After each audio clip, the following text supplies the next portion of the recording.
The clock behind the bar read 11:47 p.m. when Ellie Wells finally stopped moving. Her shift at Fiore d'Oro had been relentless.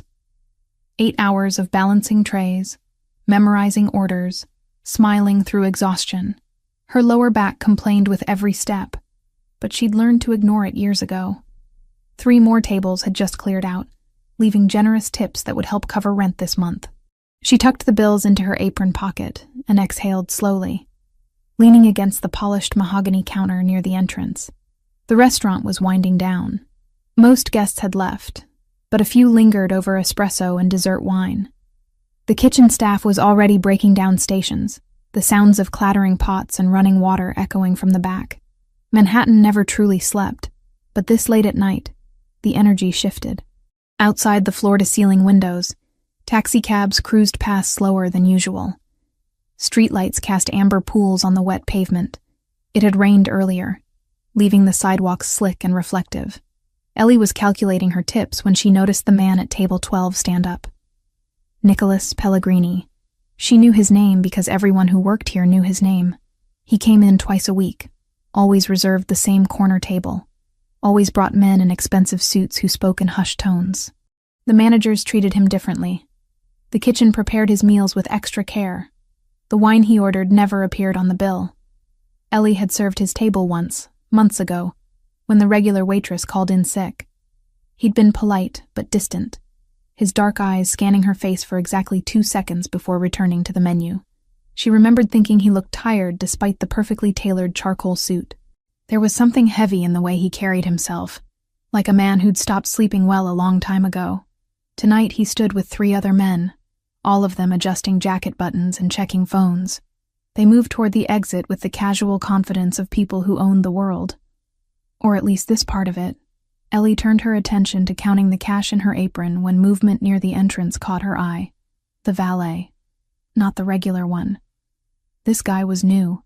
Maybe started last week.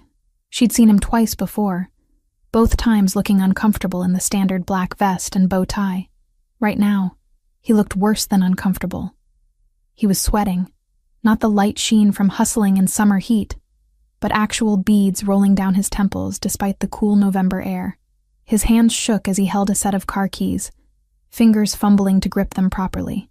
Ellie frowned. Something felt wrong. The way he kept glancing toward the street, the way he wouldn't make eye contact with anyone, not even the hostess who smiled at him. Nicholas Pellegrini pushed through the front door, followed by his 3 associates. The valet straightened immediately, almost dropping the keys. "Your car, sir," the valet said, voice too high, too rushed. He practically jogged toward the sleek black Mercedes parked directly in front of the restaurant.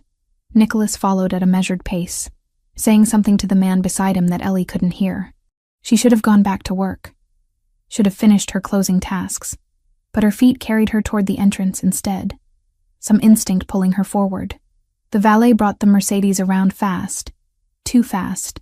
He left the driver's door hanging open and backed away quickly, holding out the keys like they burned his hand. Nicholas reached for them, nodding once in dismissal. That's when Ellie saw it.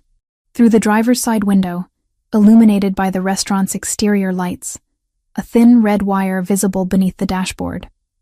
Just a flash of color that didn't belong. Her grandmother used to restore old cars in Detroit, taught Ellie the basics. Wiring in a Mercedes looked nothing like that. Nothing in a modern car should have exposed colored wires running loose under the panel. Her body reacted before her brain fully processed the information. "Don't get in!" Ellie's voice cut through the quiet street as she broke into a run. Her worn sneakers slapped against wet pavement. Nicholas turned sharply, hand already on the doorframe. She grabbed his arm with both hands, yanking him backward with force born from pure panic.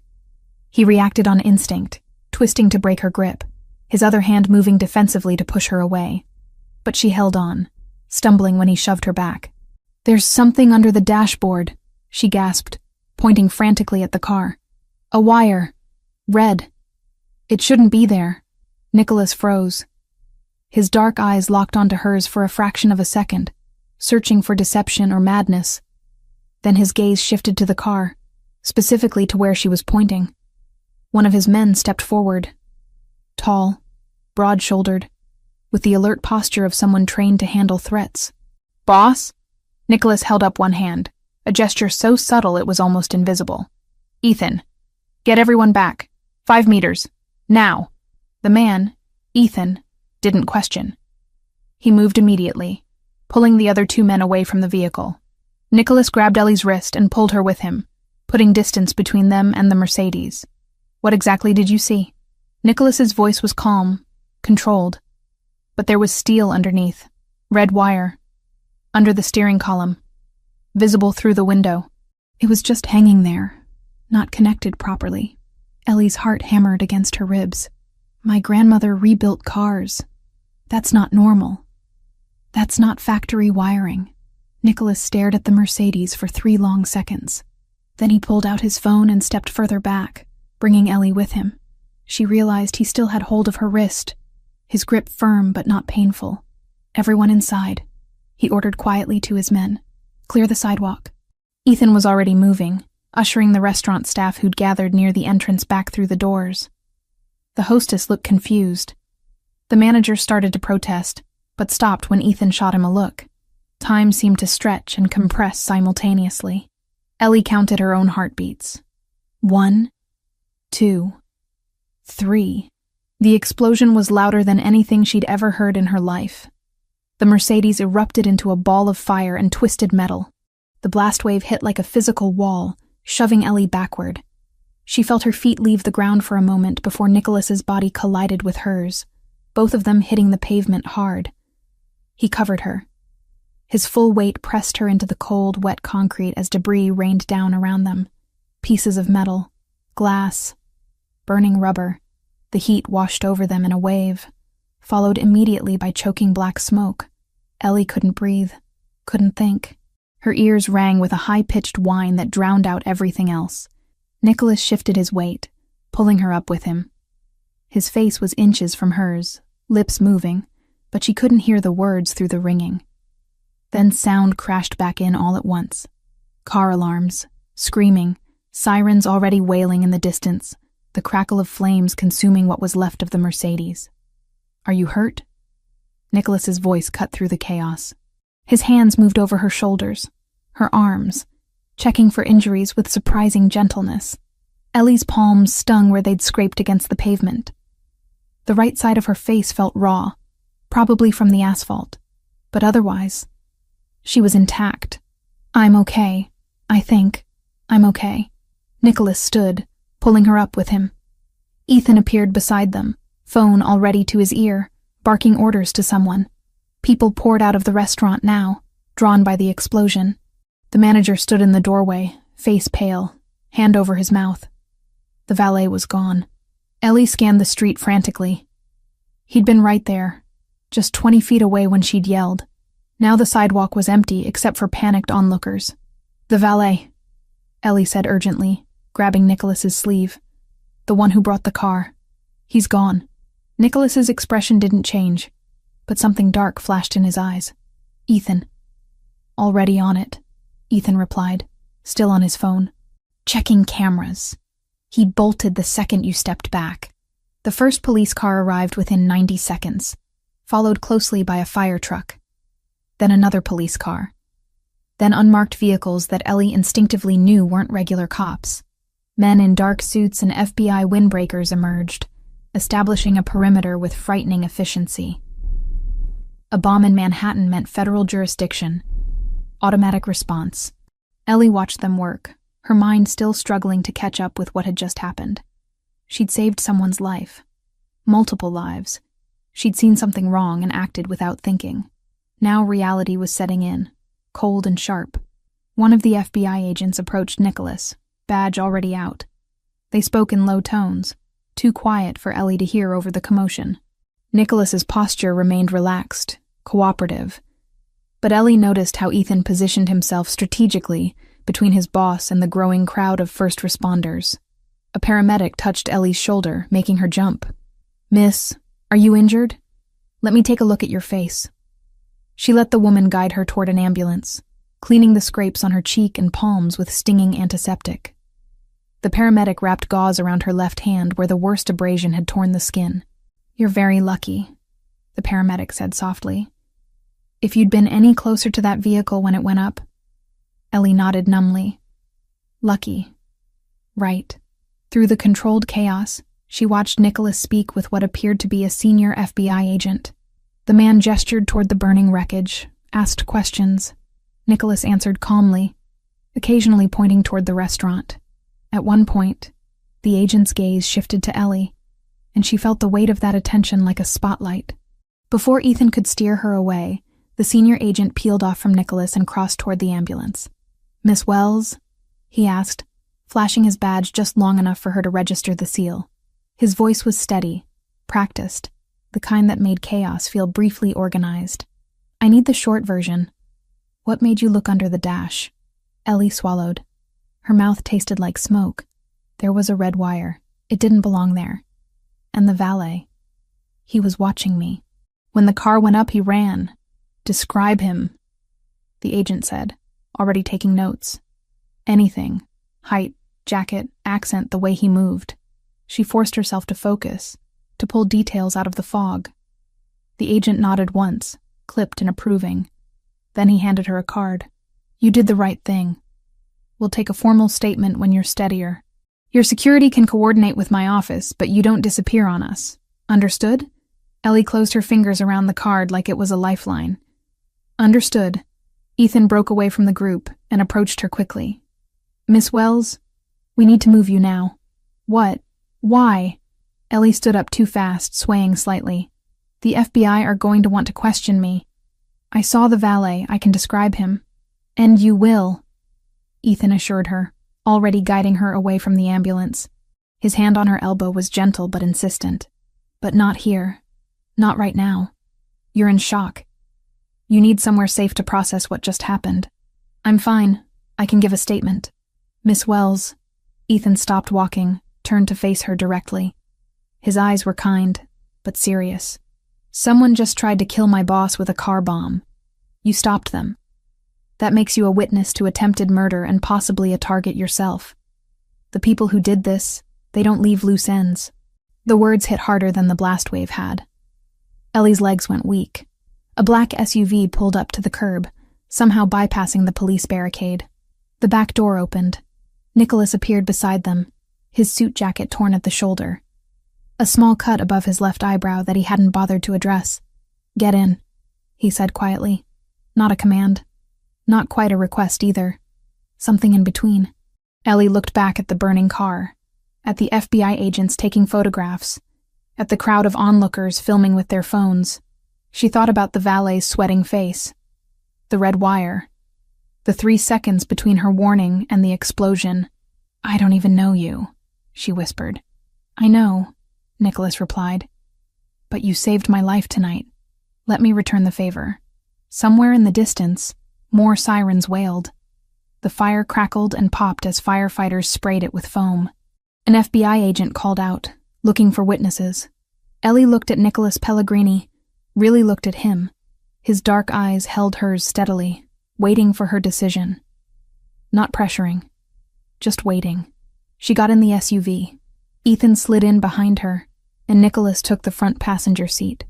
The driver pulled away smoothly, merging into late-night traffic before the FBI agents could reach them. Ellie watched the chaos recede through the back window, her reflection ghostly in the tinted glass. She could still smell smoke in her hair, could still feel the vibration of the explosion in her chest. Where are we going? Her voice sounded distant, disconnected. Somewhere safe, Nicholas said from the front seat. I promise you, Ellie Wells, you're safe now. But as the city lights blurred past the windows and her heartbeat refused to slow, Ellie wondered if safe was something she'd ever feel again. Sunlight cut through unfamiliar windows, harsh and unwelcome against Ellie's closed eyelids. She tried to turn away from it, but her body protested with immediate sharp complaints. Her palms stung. Her right cheek throbbed. Every muscle felt bruised, like she'd been thrown down a flight of stairs. Memory slammed back with brutal clarity. The explosion. The heat. Nicholas Pellegrini covering her body as metal rained from the sky. Ellie's eyes snapped open. This wasn't her apartment. The ceiling was too high, painted a soft cream instead of her water-stained beige. The bed beneath her was too comfortable, the mattress supporting her back without the familiar sag in the middle. She sat up too quickly, head spinning, and took in her surroundings with growing panic. The room was spacious and minimalist, modern furniture in neutral tones. A single piece of abstract art on the wall, all geometric shapes in grays and blacks. Floor-to-ceiling windows revealed a view she recognized immediately. Central Park stretched out below, trees still holding on to autumn colors, which meant she was somewhere on the Upper East Side, somewhere expensive. She was still wearing her work clothes from last night, black pants and white button-down wrinkled beyond redemption. Someone had removed her shoes and placed them neatly beside the bed. Her apron was folded on a chair near the door, tips still tucked inside. Ellie swung her legs over the side of the bed, testing her weight. Everything hurt, but nothing felt broken. The gauze on her left hand had been changed while she slept, fresh white bandages replacing the paramedics' hasty wrapping. Someone had cleaned the scrape on her cheek, too. She could feel the sting of antiseptic when she touched it gently. The door was closed, but not locked. She tried the handle carefully, half expecting resistance. It turned smoothly. The hallway outside was equally immaculate. Hardwood floors polished to a mirror shine, more abstract art, recessed lighting that gave everything a soft, expensive glow. She followed the hall toward voices, her sock feet silent on the wood. The apartment opened into a massive living space. Open-concept kitchen with marble countertops and professional-grade appliances. A living area with leather furniture arranged around a glass coffee table.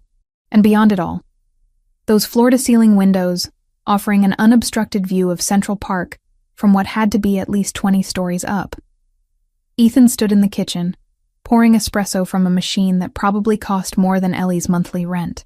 He looked up when she appeared, his expression neutral, but not unfriendly. "Good morning, Miss Wells," he said calmly, like finding confused women wandering his kitchen was a regular occurrence. "Coffee?" Ellie's throat was dry. She nodded, not trusting her voice yet. Ethan poured a second cup, adding nothing to it, and slid it across the marble counter toward her. "It's 11 in the morning. You slept about 14 hours. That's normal after the kind of shock you experienced." 11 in the morning. Ellie's shift at the restaurant started at 4. No, wait. She probably didn't have a shift anymore. She probably didn't have a job anymore. The thought sent a fresh wave of panic through her chest. "Where am I?" Her voice came out rougher than expected. "Upper East Side. Secure property. You're safe here." "That's not what I asked." Before Ethan could respond, the front door opened. Nicholas Pellegrini walked in carrying a white pharmacy bag, still wearing what looked like the same suit from last night, though he'd changed the torn jacket for a fresh one. The small cut above his eyebrow had been cleaned but not bandaged, a thin red line visible against his olive skin. He stopped when he saw Ellie, his dark eyes scanning her face with the same assessing look from the night before. "You're awake. Good. How do you feel?" "Like I got blown up," Ellie said flatly. The corner of his mouth twitched. Not quite a smile, but close. "Fair assessment." He set the pharmacy bag on the counter. "Antiseptic, clean bandages, pain medication if you need it. Nothing prescription, just over the counter, but it should help." Ellie stared at the bag, then at him, then at Ethan, who'd resumed drinking his espresso like this was all perfectly normal. "Why am I here? Where's here exactly? And why wasn't I taken to a hospital or police station or literally anywhere that makes sense?" Nicholas pulled out one of the bar stools and sat, gesturing for her to do the same. After a moment's hesitation, Ellie sat across from him, the marble counter a buffer between them. "You saved my life last night," Nicholas said quietly. "You saved the lives of 3 of my men. I owe you a debt that I can never fully repay. You don't owe me anything. I just saw something wrong and reacted, and I'm grateful for that reaction." He leaned forward slightly, his full attention focused on her in a way that made her uncomfortably aware of how disheveled she must look. "But we need to talk about what happens next. You witnessed an attempted assassination. You can identify the man who delivered the vehicle. That makes you valuable to law enforcement and dangerous to the people who planted that bomb." The word assassination made everything feel more real and more terrifying. "Who were they?" Who would try to kill you with a car bomb in the middle of Manhattan? Nicholas exchanged a glance with Ethan before answering. The Albanian Mafia. They've been expanding aggressively into territories in Manhattan and the Bronx for the past 8 months. My family has certain business interests in those areas. There's been tension. Ellie processed that carefully. Business interests. That was one way to describe whatever a man like Nicholas Pellegrini did for a living. She wasn't naive. She'd lived in New York long enough to understand that power and money didn't always come from legitimate sources. So this was what? A mob hit? Yes. At least he was honest about it. Ellie picked up her coffee cup, needing something to do with her hands. The espresso was perfect, rich and smooth without bitterness. Of course it was. And now they're going to come after me because I ruined their plan? Possibly. Probably. Nicholas's expression remained calm, but there was steel underneath. Albanian operations don't leave witnesses. They can't afford to. And you didn't just witness. You actively prevented their objective. That makes you a problem they'll want to eliminate. The coffee turned sour in Ellie's stomach. She set the cup down carefully, afraid her shaking hands would spill it. I need to call my manager. I need to explain why I didn't show up today. I need to... She reached for her phone, patting her pockets before realizing it wasn't there. Nicholas pulled it from his jacket and held it up, not offering it to her yet. Cell phones are traceable, he said gently. Tower pings, GPS data, even when you think they're off. If the Albanians have any technical capability at all, and they do, they can locate you through your phone within hours. So I'm just supposed to disappear? From my entire life? For now, yes. Ellie stood up so fast the bar stool scraped against the floor with a harsh sound. No, absolutely not. I have bills due. My rent is $1,850, and it's due in 5 days. I have student loans. I have a life that I worked very hard to build, and I'm not throwing it away because some criminals are mad at me for not dying. Her voice had risen louder than she intended. Ethan shifted his weight slightly, a subtle movement that drew her attention. He wasn't threatening, just present, watchful. Nicholas remained seated, maddeningly calm. I understand your frustration, Miss Wells. Do you? Do you really? Ellie's hands clenched into fists, ignoring the sting from her bandaged palm. Because from where I'm standing, you live in this place. She gestured at the expensive apartment around them. You have people like Ethan, who do whatever you tell them. You snap your fingers and problems go away. I don't have that.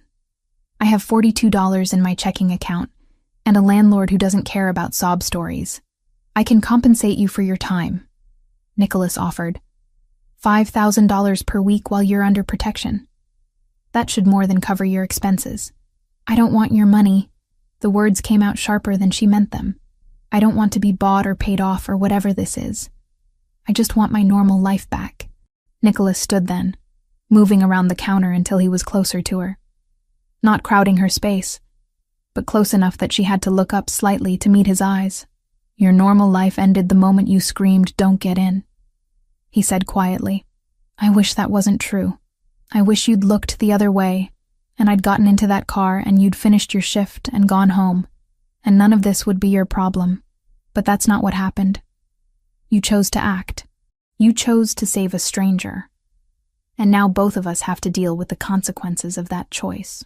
Ellie wanted to argue, but the truth of his words settled over her like a weight. He was right. She'd inserted herself into something dangerous, and there was no taking it back now. The FBI is going to want to talk to me, she said, grasping for some piece of normal procedure. I'm a witness to a federal crime. They're not just going to let you hide me away. The FBI does want to talk to you, Nicholas confirmed. My lawyers are currently negotiating the terms of that interview. Given the credible threat to your life, they're arguing that any testimony should be delayed until your safety can be guaranteed. It's a reasonable argument that the Bureau will likely accept, at least temporarily. Of course he had lawyers. Plural. Ellie sank back onto the bar stool, suddenly exhausted despite sleeping 14 hours. Her whole body ached. Her mind felt foggy, struggling to process too much information too fast. How long? She asked. How long do you think I need to hide? I don't know. Could be days. Could be weeks. until we can identify who specifically ordered the hit and neutralize the threat. Neutralize the threat, Ellie repeated. What does that mean exactly? Nicholas didn't answer, which was answer enough. Ethan cleared his throat softly. Miss Wells, while you were sleeping, I took the liberty of contacting Fiore d'Oro on your behalf. I sent a formal letter of resignation citing a family emergency. Your final paycheck will be mailed to your address. Ellie's head snapped toward him. You quit my job for me? I ended your employment professionally, Ethan corrected. It needed to be done. You can't go back there. The Albanians know that's where you work. It would be the first place they'd look. He was right. Of course he was right. But that didn't make it any less infuriating. So what am I supposed to do? Ellie asked, hating how small her voice sounded. Just sit here in this gilded cage and wait for you to tell me when it's safe to have a life again? You're not a prisoner, Nicholas said firmly. You're a guest under protection. There's a difference. Is there? Because from where I'm sitting, it feels pretty similar. Nicholas studied her for a long moment, his expression unreadable. Then he nodded slowly, as if coming to a decision. 3 days. What? You want a timeline. I'll give you one. 3 days. Give me 3 days to track down the people responsible and deal with the immediate threat. If after 3 days you still want to leave, I won't stop you. But I'm asking you, as the man whose life you saved, to trust me for 72 hours. It was more reasonable than she'd expected. More than she probably deserved given the situation. But 3 days felt like a lifetime when her entire world had just imploded. I want to be able to move around, Ellie said, negotiating terms she barely understood. I'm not staying locked in that bedroom for 3 days. You'll have full access to the apartment. Ethan or someone from my security team will be here at all times, but they'll stay out of your way unless there's a threat. And I'm not a prisoner? You're not a prisoner. Ellie looked down at her bandaged hand, at the gauze wrapped around her palm. She thought about the red wire under the dashboard, the explosion, the heat, the way Nicholas had covered her body without hesitation, protecting her from debris. He could have let her get blown up, could have ignored her warning and gotten himself killed. Instead, both of them were standing here in this expensive apartment negotiating the terms of her temporary captivity. 3 days, she agreed finally. But if you haven't figured this out by then, I'm leaving.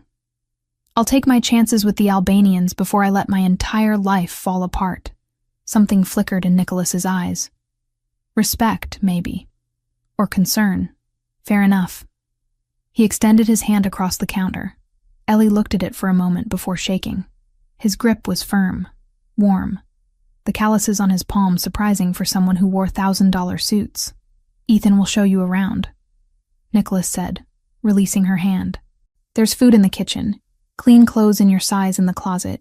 If you need anything else, just ask. How do you have clothes in my size? A slight smile. I have people who are very good at estimating these things. Of course he did. Nicholas headed toward the door, pulling out his phone. Before he left, he paused and looked back at her. For what it's worth, Miss Wells, I am sorry you got dragged into this. You didn't deserve it. Then he was gone, the door closing with a soft click behind him. Ellie stood in the middle of the expensive apartment, surrounded by marble and leather and a view of Central Park that probably cost more per month than she made in a year. Ethan refilled her coffee cup without asking, the sound of espresso pouring the only noise in the sudden silence. 3 days, she muttered to herself. 3 days to wait while dangerous men hunted for solutions to problems she'd created by doing the right thing. She picked up the coffee cup and walked to the windows, staring out at the city below. People went about their normal lives down there, going to work, meeting friends, living freely. Ellie pressed her forehead against the cool glass and wondered if she'd ever feel normal again. 3 days should have been simple. 72 hours of waiting while Nicholas Pellegrini dealt with whatever threats lurked in the shadows of his world. Then Ellie could walk away, return to her life, pretend none of this had happened, except it was morning of the 3rd day, and the tightness in Ethan's jaw when he arrived told her everything she needed to know before he said a word. Ellie had been awake since 6, unable to sleep past dawn, despite the blackout curtains in her temporary bedroom. She'd showered, changed into clothes from the mysteriously well-stocked closet, jeans and a soft gray sweater that fit perfectly. The bandages on her hand had been changed again, the scrapes on her face starting to fade from angry red to dull pink under the fresh gauze Ethan had left for her. She was making coffee when Ethan came through the front door, phone pressed to his ear, his expression darker than she'd seen in the past 2 days. He ended the call and looked at her. "We have a problem." Ellie's stomach dropped. "What kind of problem?" Ethan pulled out his phone, swiped through something, then turned the screen toward her. It was a grainy photo, clearly pulled from security footage. The angle was from above, showing the entrance of Fiore d'Oro. And there, frozen mid-run, was Ellie. Her face was visible, clear enough to identify even with the poor quality. Below the photo, text in Albanian and English. $50,000. Location only. Alive preferred. The coffee cup slipped from Ellie's fingers. It shattered against the marble floor, dark liquid spreading across white stone. "They leaked it last night," Ethan said quietly, pocketing his phone and grabbing paper towels. "Sent it through their network of informants and associates. By morning, half the criminal underground in New York had seen your face." Ellie couldn't look away from the puddle of coffee spreading at her feet. $50,000. For her, like she was a bounty. A thing to be hunted. Alive preferred. She repeated numbly. "What does that mean?" "It means they want to question you before they kill you," Ethan said bluntly, already cleaning up the mess. "They want to know if you're connected to us. If you know anything useful. If there are other witnesses. Then they'll eliminate you as a loose end." The apartment felt suddenly smaller, the walls pressing in. "You said 3 days. Nicholas said 3 days and I could leave if I wanted. That was before this." Ethan straightened, tossing the coffee-soaked towels into the trash. "I'm sorry, Miss Wells, but walking out that door right now would be suicide. They're looking for you. Actively." Ellie backed up until her spine hit the counter, needing something solid to support her weight. "This isn't fair. I didn't do anything except try to help." "I know. I had a life. I had a plan. I was going to save money, maybe go back to culinary school, open my own place someday." Her voice cracked on the last word. "Now I'm trapped here with a price on my head because I noticed a wire." Ethan's expression softened marginally. "Nicholas is working on it. He's meeting with lawyers right now about delaying your FBI deposition until we can guarantee your safety. And he's putting pressure on Albanian operations, trying to force them to back off. And if they don't back off?" Ethan didn't answer, which was answer enough. The front door opened 20 minutes later. Nicholas walked in wearing a different suit, charcoal with subtle pinstripes. His tie loosened like he'd been pulling at it. He looked tired. Not physically exhausted, but the kind of tired that came from carrying too much weight for too long. His eyes found Ellie immediately, taking in her pale face and rigid posture. "You've heard. $50,000, Ellie said. "Apparently I'm expensive. You're valuable," Nicholas corrected, crossing to the kitchen. "There's a difference. They want you because you're a threat to them. I'm a waitress. Was a waitress." The past tense tasted bitter. "I'm not a threat to anyone. You stopped their operation. You cost them time, money, and credibility. In their world, that makes you dangerous." Ellie laughed, a sharp sound with no humor in it. "This is insane.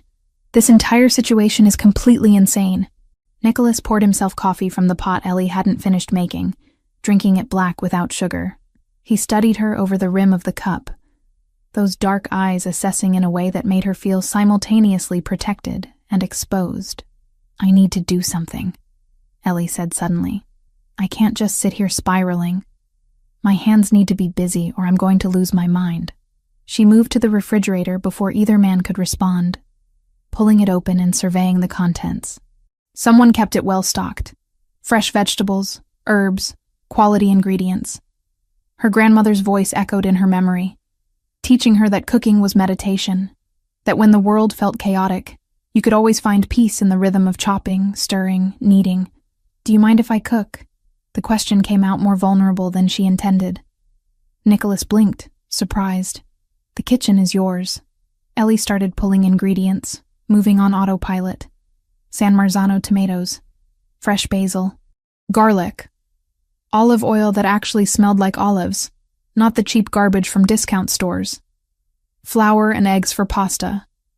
Her hands knew what to do even when her mind felt shattered. She worked methodically, finding comfort in familiar motions. Flour piled on the marble counter, shaped into a well. Eggs cracked into the center. Fingers mixing, kneading, the dough coming together under her palms. It took 20 minutes of steady work before her breathing finally slowed to something approaching normal. Nicholas watched from the bar stool, not speaking, just present. Ethan had disappeared into another room, giving them privacy. The pasta dough rested under a clean towel while Ellie started the sauce. Garlic sizzled in olive oil, the smell sharp and grounding. Tomatoes crushed by hand, basil torn roughly. Salt, and a pinch of sugar to balance the acidity. Her grandmother had taught her this sauce when Ellie was 8 years old, standing on a step stool to reach the stove. "My grandmother came from Naples," Ellie said suddenly, not looking up from the pot. 1973. She was 19, spoke maybe 10 words of English, and had $40 in her pocket. She settled in Detroit because she had a cousin there who worked in a car factory. She stirred the sauce slowly, watching it bubble. She met my grandfather at a church social. He was second-generation Italian, family from Sicily. They got married 6 months later and opened a tiny restaurant in a bad neighborhood. 20 tables. No liquor license. Just good food and hard work. Nicholas remained silent, letting her talk. "The place did well enough," Ellie continued. "Not rich, but comfortable. My mom grew up in that restaurant, met my dad there when he came in for dinner one night. Eventually, my grandfather died and my dad inherited the business. He ran it for 15 years. She paused, tasting the sauce, adjusting the seasoning. He was a good man in a lot of ways. Generous, kind. But he had a problem. Gambling. Started small, horses and sports betting. Then it got worse. Cards, underground games, borrowing from the wrong people to chase losses. The pasta dough had rested long enough. Ellie began rolling it out, the motion soothing in its repetition. He lost the restaurant 6 years ago. Couldn't pay the mortgage or the loan sharks. Lost everything my grandmother had built. And he just kept gambling, kept digging deeper. He owed $11,500 when he died 3 years ago. Heart attack. Stress, the doctor said. She cut the pasta into thin strips, hanging them over the back of a chair to dry. We never reconciled. I tried. But he was always ashamed. Couldn't look me in the eye. So he died and I was left with his debts and his mess and no closure. The sauce was done. Ellie turned off the heat and finally looked at Nicholas. "That's why I moved to New York. Fresh start. New city where nobody knew about my family or our failures. I was going to work hard, save money, maybe open my own place someday. Nothing fancy. Just honest food and a chance to rebuild what he destroyed." Nicholas set down his coffee cup carefully. "I know." Ellie froze. "What?" "I had you investigated," he said quietly. "After the explosion. I needed to know who you were, if you were connected to the Albanians somehow, if the timing was coincidence or setup. My people made calls to Detroit, talked to people who knew your family." Anger flared hot in Ellie's chest. "You investigated me? Like I'm some kind of criminal? Like you're someone who saved my life and I needed to understand why." His voice remained calm, steady. "I know about your father. The addiction. The debts. I know you moved here 3 years ago, worked 2 jobs for the first year, that you send money to your mother every month even though you can barely afford it. You had no right." "I had every right," Nicholas interrupted, but not unkindly. "Someone tried to kill me with a car bomb. You stopped them. I don't believe in coincidences. I needed to know everything about you to assess the situation properly." Ellie gripped the edge of the counter, her knuckles white. "And what did your investigation tell you? That I'm a broke waitress with dead-end prospects and daddy issues? It told me you're honest, hardworking. That the debts your father left were small, owed to predatory lenders in Detroit. The kind of local loan sharks who have no connection to organized crime in New York. That you're not a threat or a plant. That you're exactly what you appear to be. Someone who saw danger and chose to act." The confirmation should have made her feel better. Instead, it made her feel exposed, every private detail of her messy life laid bare for his scrutiny. "The debts," Nicholas said carefully. $11,500.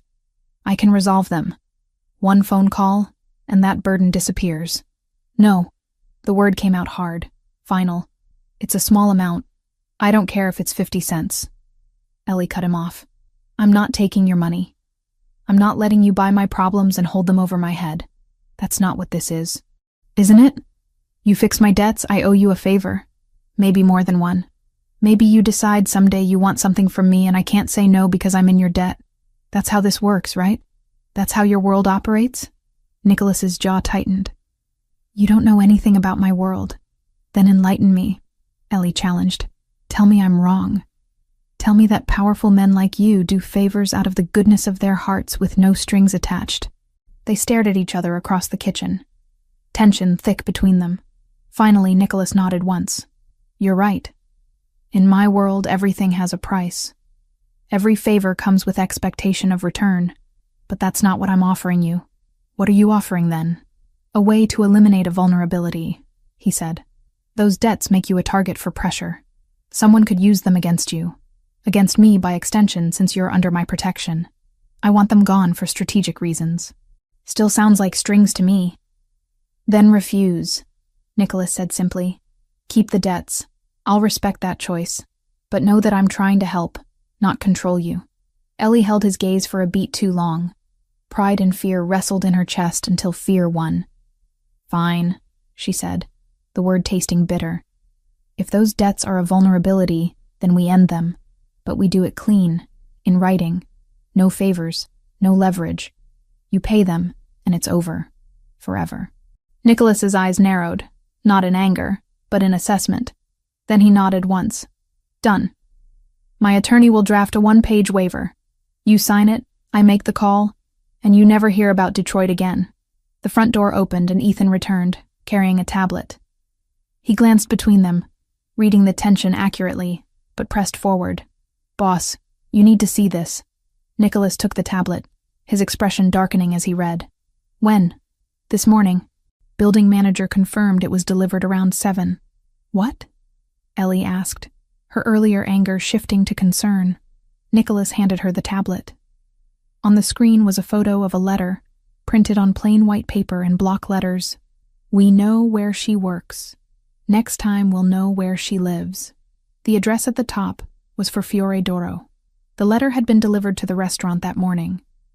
Ellie's hands shook as she read it again. They're threatening me. At my old job. They're making a point, Ethan corrected. Showing they have reach, that they're watching. Nicholas took the tablet back, his expression carved from stone. Ethan, increase security rotations. I want someone on this building 24/7, and send someone to Miss Wells's apartment in Queens. If they know where she worked, they'll find her address eventually. Already done, Ethan confirmed. I have 2 men stationed outside her building as of an hour ago. Ellie felt the walls closing in again. This is my life now? Looking over my shoulder forever? Wondering if today's the day someone decides $50,000 is worth the risk? No, Nicholas said firmly. This is temporary. We're putting pressure on Albanian operations, cutting off their income streams, making it expensive for them to come after you. Eventually, they'll decide you're not worth the cost. Eventually. You mean weeks? Months? I don't know, he admitted. But I won't let them hurt you. You have my word on that. His word. Like that meant something. Like promises from a man who lived in a world of violence and consequences actually held weight. Ellie looked at the pasta hanging to dry, at the sauce cooling on the stove. Normal things. Simple things. The kind of things that used to make up her entire world. 3 days, she said quietly. That was the deal. 3 days and I could leave if I wanted. Nicholas's expression didn't change. Yes, that was the deal. But if I leave now, I'll die. Probably. The bluntness should have made her angry. Instead, it just made her tired. So I don't really have a choice, do I? There's always a choice, Nicholas said. But some choices have consequences you might not survive. He reached for the wine glass but didn't drink, as if even that small indulgence would be dishonest. The 72 hours are up, he added, voice low. My word still stands. If you tell me you're done, I won't chain you to my life. Ellie's laugh came out thin. You'll just let me walk out? Not into an open street, alone with people hunting you. Nicholas's gaze didn't waver. But you can choose the shape of your protection. FBI custody. A safe house they control. You give them what you know and you disappear under a badge and a locked door. Or you stay with me, under my security, where I can actually see the threat before it reaches you. Or you leave New York entirely, with help, with a plan, not with a suitcase and a prayer. And if I pick the first one? She asked. Then I put you in their hands, and I still do everything I can to keep you alive. He said simply. I don't like it, but it's your decision. The offer didn't feel like freedom. It felt like being asked to choose between different kinds of cages. But at least he was naming them. At least he wasn't pretending. Ellie turned back to the stove, testing the pasta water that had started to boil. She dropped the fresh noodles in, watching them swirl in the rolling water. 2 minutes for fresh pasta. That's all it needed. Simple. Predictable. Unlike everything else in her life right now. I need a job, she said finally. Not your money. Not charity. A real job with a real salary that I earn. Nicholas tilted his head slightly, considering. What kind of job? I'm a trained chef. Well, partially trained. I did 2 years at culinary school before my father died and I had to drop out. She stirred the pasta carefully. I know Italian cuisine. Traditional preparations. My grandmother taught me things you can't learn in school. I own 3 restaurants. Nicholas said slowly. Legitimate businesses. They could use someone with your skills. As what? A consultant? An employee? Culinary operations manager, he offered. You'd oversee the kitchens, work with the chefs on menus, ensure quality and authenticity. It's a real position with real responsibilities. $4,500 a month salary. Ellie drained the pasta, the steam rising in clouds that blurred her vision. $4,500 a month. More than she'd made as a waitress. More than she'd ever made, honestly. And when the Albanian situation resolves, she asked, do I keep the job or does it disappear? You keep it as long as you want it. Contract terms, legal and binding. She plated the pasta, topped it with sauce, fresh basil torn over the top. She slid 1 plate toward Nicholas, kept one for herself. He picked up a fork, tried a bite. His eyebrows rose slightly. This is exceptional. My grandmother's recipe. Ellie took her own bite. The familiar flavors a small comfort. So, real job, real salary, real contract? All of it. She ate slowly, thinking through every angle. This was still his world, his terms, his control. But it was better than hiding indefinitely with no income. Better than letting her entire life collapse while she waited for danger to pass. I accept, she said finally. But I want the contract in writing. Professional terms. And if I want to quit, I can. Agreed. They ate in silence for a while. The good kind of silence that didn't need filling. When Ethan returned to the kitchen, Nicholas slid the second plate toward him. Try this. Ethan took a bite and nodded appreciatively. You should hire her for real. I just did, Nicholas said, a slight smile on his face. Ellie looked between them, reality settling over her like a weight. She had a job, security, protection, everything she needed to survive this nightmare. All it cost was her freedom and her peace of mind. She finished her pasta and started cleaning up, her hands busy again, her mind already planning menus and recipes. If she was going to do this, she'd do it right. Build something real from the ashes of her interrupted life. Outside the windows, the city continued on. People lived and worked and moved freely through streets she couldn't walk without risk. But in this expensive apartment with these dangerous men, Ellie Wells was safe. For now, that would have to be sufficient. 2.5 weeks working for Nicholas Pellegrini taught Ellie that legitimate business could be just as demanding as the criminal kind. Maybe more so, since it required maintaining appearances. The first Friday, she asked for a secure phone call and told her mother, careful, casual lies, that she'd picked up extra shifts and couldn't talk long. She sent the usual money anyway. watching the transfer confirmation appear on the screen with a relief so sharp it almost hurt. Whatever else had been stolen from her, that responsibility stayed. 2 days after she signed Nicholas's waiver, Ethan confirmed the Detroit debts were gone. No threats. No follow-up. Just silence where a noose had been. And the FBI didn't forget her either. A week into her new routine, she sat in a quiet conference room with 2 agents and Nicholas's attorney, gave a recorded statement until her throat went raw, then left with a card that promised a scheduled deposition later, when later wouldn't get her killed. She stood in the kitchen of Casa Bianca, the second of 3 restaurants Nicholas owned in Manhattan, watching the head chef prepare osso buco with techniques that would have made her grandmother weep. The saffron risotto beside it looked acceptable, but the bone marrow hadn't been properly roasted before braising.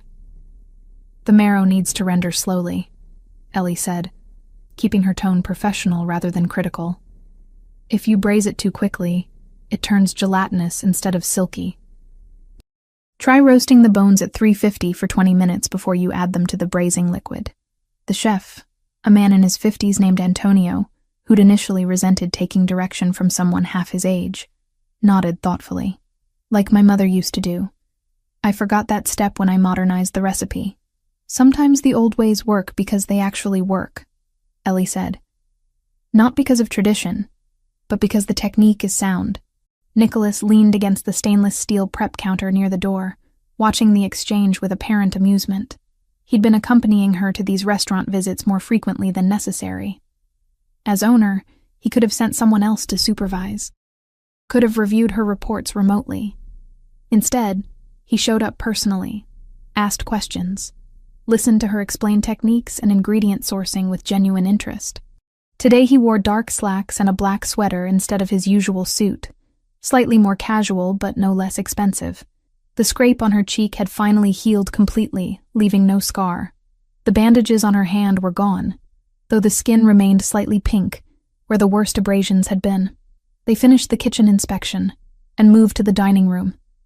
Casa Bianca wouldn't open for another 3 hours, the space empty and quiet. Afternoon sunlight filtered through the windows, illuminating dust motes floating in the air. The tables were already set for evening service, white linens crisp and perfect. "Your thoughts?" Nicholas asked, pulling out a chair at a corner table. Ellie sat across from him, flipping through notes on the tablet Ethan had provided her. "The kitchen staff is skilled but inconsistent. Antonio knows classic techniques, but he's been taking shortcuts. The seasonal menu needs updating. Nobody's using autumn vegetables properly. And your wine list is overpriced for what you're offering." "Overpriced how?" "You're charging Manhattan steakhouse prices for wines that should cost 30% less. It's not about the quality. It's about market positioning. You're an Italian restaurant, not a status symbol. People come here for authenticity, not to show off." Nicholas smiled, a real one that reached his eyes. "You're not afraid to be honest. You hired me to improve your restaurants, not to tell you what you want to hear." Ellie set down the tablet. "If you just wanted compliments, you could have hired someone cheaper." "True." He leaned back in his chair, studying her in that assessing way he had. "You've been doing good work these past weeks. The kitchen at Nonna's is running smoother since you reorganized their prep schedule. And the menu changes at Stella increased their weeknight traffic by 18%. "I saw the numbers," Ellie admitted. "It's satisfying, seeing real results from actual work. As opposed to standing around waiting for danger to pass." She met his gaze directly. "I know I'm still under protection. I know there are men watching my old apartment and following me when I leave the Upper East Side. But at least now I'm doing something productive instead of just hiding." "You were never just hiding, wasn't I?" Ellie's voice carried an edge. "Trapped in a gilded cage, waiting for you to solve my problems? Is that what you think this is?" Nicholas leaned forward, his expression sharpening. "A cage? I don't know what this is," Ellie said honestly. "Some days it feels like protection. Some days it feels like control. I can't tell the difference anymore." Before Nicholas could respond, his phone buzzed. He glanced at the screen, his expression shifting immediately. Whatever ease had been in his posture disappeared, replaced by something harder, more dangerous. "Excuse me," he said, standing and moving to the far side of the dining room. Ellie watched him take the call. noting the tension in his shoulders, the sharp edge to his voice even though she couldn't hear the words. Something was wrong. She'd learned to read the small tells over the past weeks. The way his jaw tightened when receiving bad news. The slight narrowing of his eyes when calculating responses. He ended the call and returned to the table. But he didn't sit down. "We need to go." "What happened?" "I'll explain in the car." They rode in tense silence. Nicholas on his phone issuing clipped instructions to people whose names Ellie didn't recognize. The driver navigated through Manhattan traffic with practiced efficiency. Ethan sat in the front passenger seat, also on his phone, his voice low and urgent. When they finally returned to the Upper East Side apartment, Nicholas immediately headed for his office.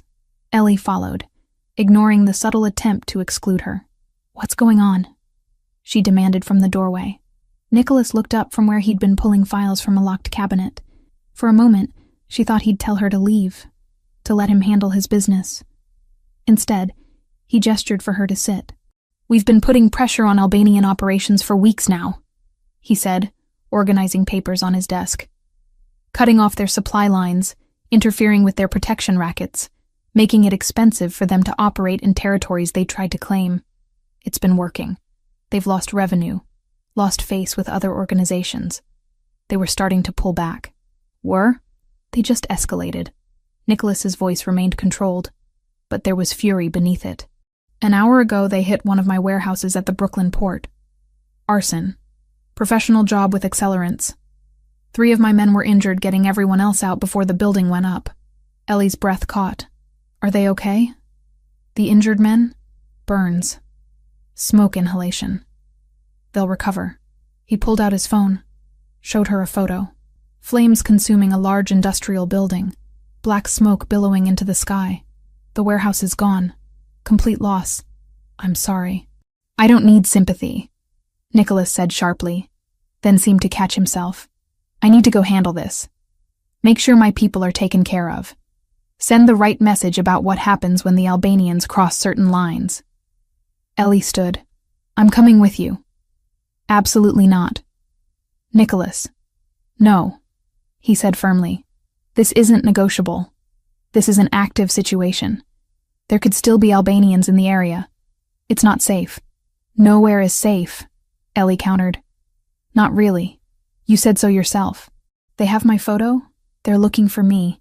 Whether I'm here or there, I'm a target. Here, you're a protected target." Nicholas moved around the desk toward her. "There, you're exposed. I won't risk that. You won't risk it, or you won't give me the choice." His eyes flashed with something dangerous. "Both. This is my world, my responsibility. I'm not bringing you into a war zone because you're feeling restless."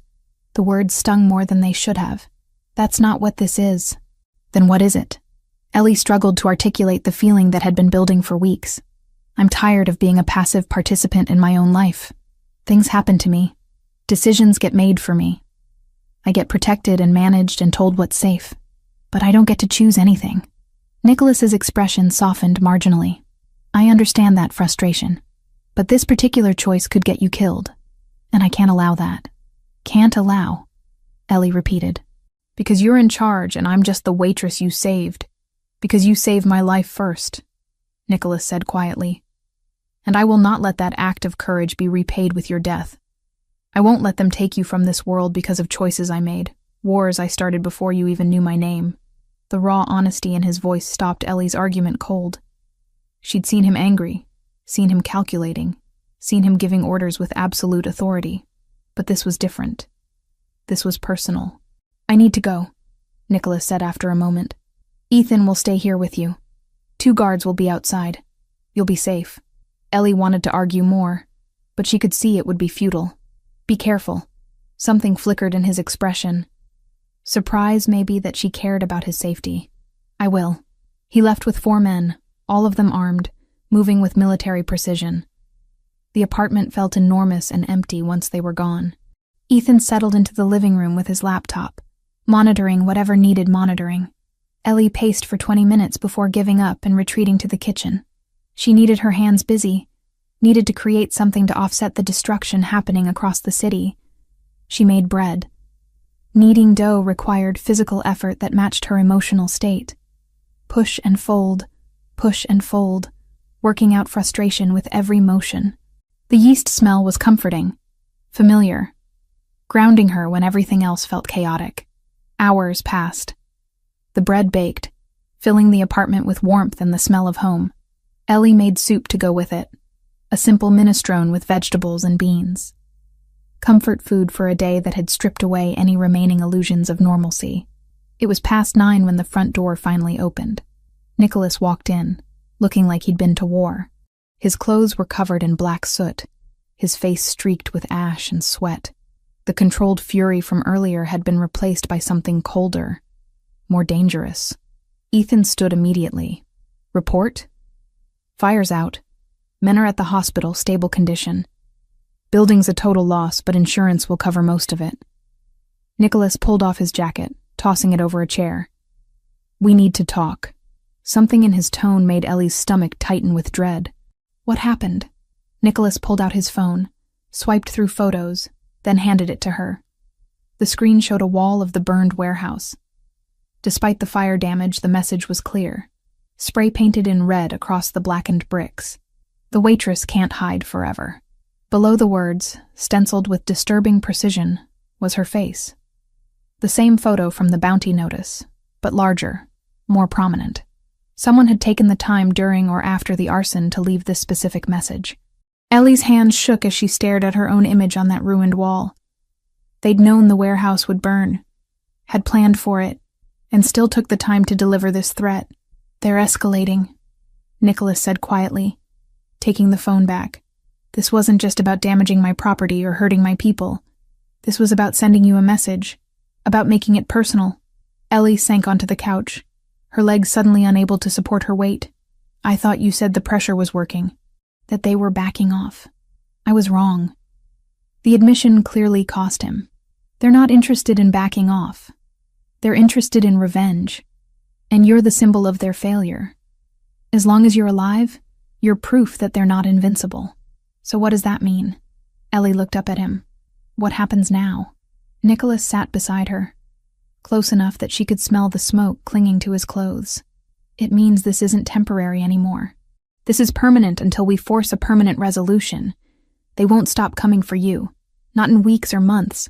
Not until one side wins. The words settled over her like a shroud. No more pretending this would blow over. No more counting down days until freedom. This was her life now. Running, hiding, looking over her shoulder, living under constant threat. I understand if you're angry, Nicholas continued. If you want to blame me for dragging you into this. But I need you to understand something. He turned to face her fully, his dark eyes intense. I will not let them hurt you. Whatever it takes, whatever I have to do, I will keep you safe. That's not negotiable. Even if it means more violence, Ellie's voice came out smaller than she intended. Even if it means people dying? Yes. The simple honesty should have horrified her.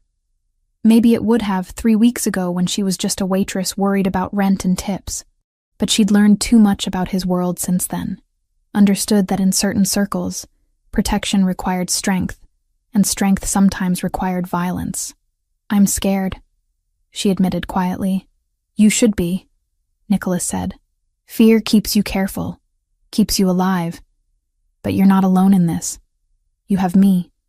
You have Ethan and my entire organization working to eliminate this threat. We will find a way to end this. Ellie looked at her own face on his phone screen, spray-painted on a burned warehouse wall like a target. How?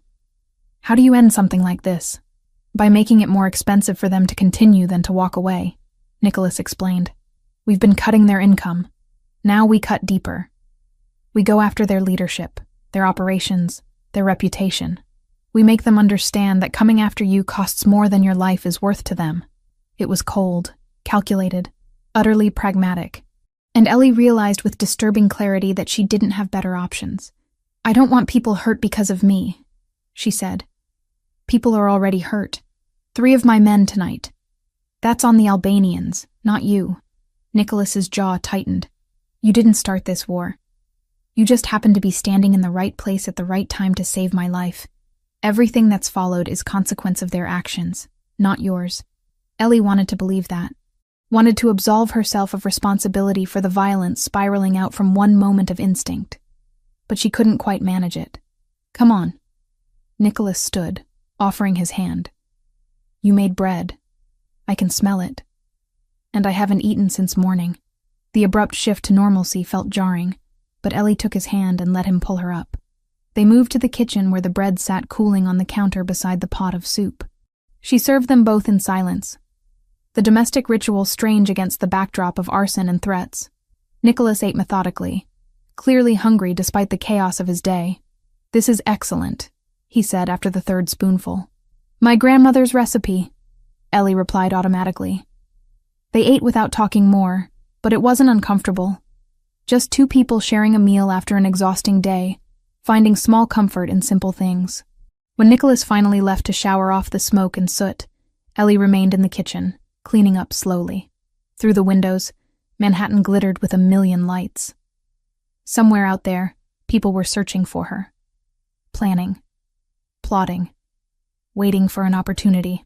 But in this moment, in this expensive apartment with dangerous men protecting her, Ellie was alive. She was safe. And tomorrow, she'd continue building something real from the wreckage of her interrupted life. It wasn't the future she'd imagined 3 weeks ago, but it was the one she had now, and she'd learned that survival meant adapting, not clinging to what used to be. The call came at 6 a.m, dragging Ellie from restless sleep.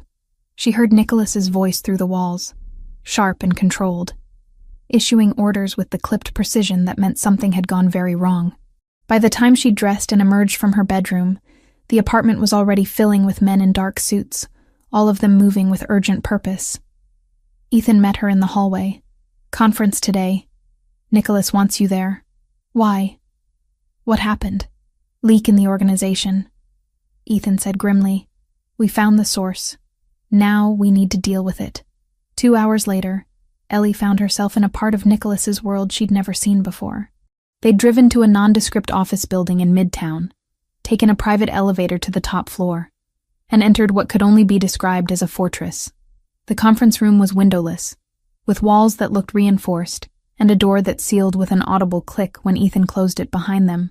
Nicholas stood at the head of a long table, still wearing the suit from yesterday, looking like he hadn't slept. 6 men occupied chairs around the table, all of them older than Nicholas by a decade or more. These were his senior associates, Ellie realized. The inner circle. Men who'd probably been in this life longer than she'd been alive. Sit there. Nicholas indicated a chair against the wall, away from the table. You need to hear this. Ellie sat, acutely aware of being the only woman in a room full of dangerous men. They all looked at her with varying degrees of curiosity and suspicion, but none of them questioned her presence. If Nicholas wanted her here, she was here. Gentlemen, Nicholas began, his voice carrying absolute authority despite the exhaustion in his eyes. We have a problem. For the past 3 months, the Albanians have been operating with intelligence they shouldn't have. They knew about the warehouse shipment schedule. They knew which properties we use for storage. They knew Miss Wells was under protection here. That level of detail doesn't come from surveillance or lucky guessing. It comes from inside. The temperature in the room seemed to drop. The 6 men exchanged glances, wariness replacing their earlier casual postures. I want to be very clear, Nicholas continued, his dark eyes moving from face to face. I'm not accusing anyone at this table. You're here because you're the only people I still trust completely. But someone with access to operational information has been feeding it to our enemies. Someone close enough to know schedules, locations, financial movements. And we're going to identify them today. One of the older men, gray-haired with a scar running through his left eyebrow, leaned forward. Nicholas, we've worked together for 20 years. If there's a rat, I'll help you find him and deal with him personally. I appreciate that, Vincent. Nicholas nodded. Which is why I'm going to ask each of you direct questions about your movements and communications over the past 3 months. This isn't an interrogation. It's elimination. We clear everyone in this room, then we expand the search. For the next hour, Ellie watched Nicholas methodically question each man. Where were you on specific dates? Who have you spoken with outside the organization? Have you noticed any unusual behavior from other associates? The questions were detailed, specific, delivered with calm precision that made clear there was no room for evasion. The men answered honestly, or at least appeared to. They provided alibis, explained meetings, offered information freely. Nicholas took notes, occasionally conferring quietly with Ethan, who sat beside him with a laptop open. Finally, Nicholas looked up from his notes. Thank you all. That gives us what we need to narrow the search. Ethan, show them. Ethan turned the laptop around so the screen faced the table. We've been conducting digital forensics for the past week. Quietly, without alerting anyone outside this room. What we found was a pattern of unauthorized transfers from one of our secondary operational accounts. Small amounts at first, $3,000 to $5,000. Then larger. Over 3 months, approximately $47,000 moved to an offshore account in the Cayman Islands. He clicked through several screens, showing banking records, timestamps, IP addresses. We also found encrypted emails sent from a computer with access to our secure network. The encryption was good, but not good enough. Our tech people traced the destination server to Queens, specifically to a location we've identified as an Albanian communication hub. Vincent's face darkened. Who? Nicholas's expression could have been carved from stone. Carlo Grimaldiro. The name hit the room like a physical blow. Several of the men reacted with visible shock. One swore viciously in Italian. Another just shook his head in apparent disbelief. Carlo? Vincent sounded genuinely stunned.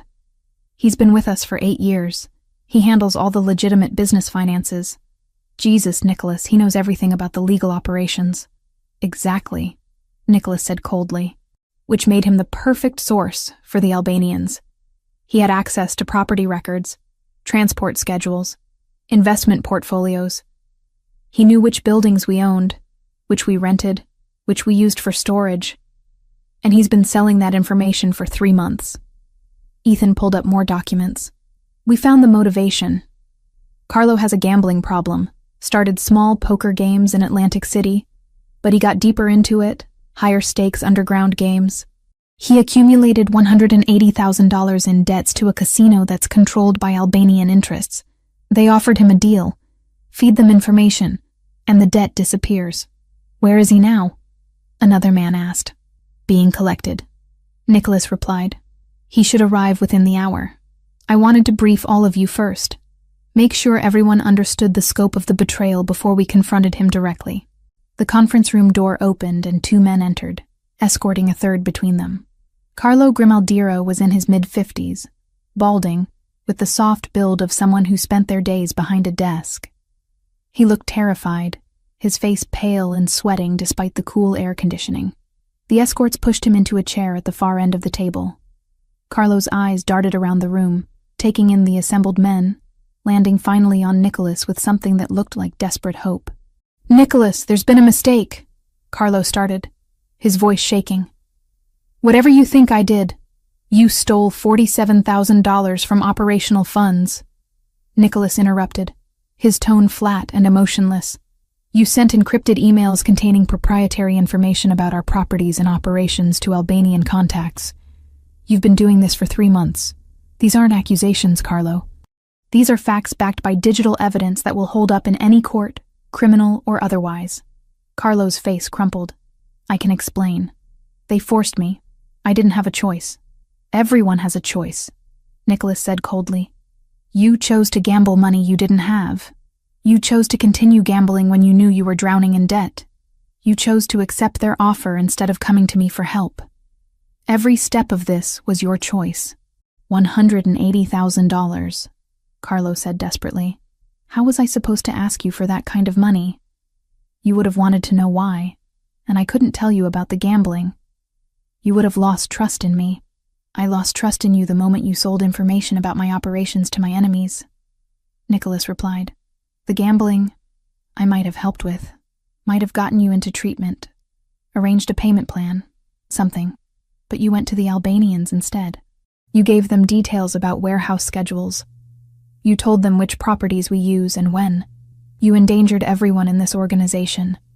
including an innocent woman who has nothing to do with our world.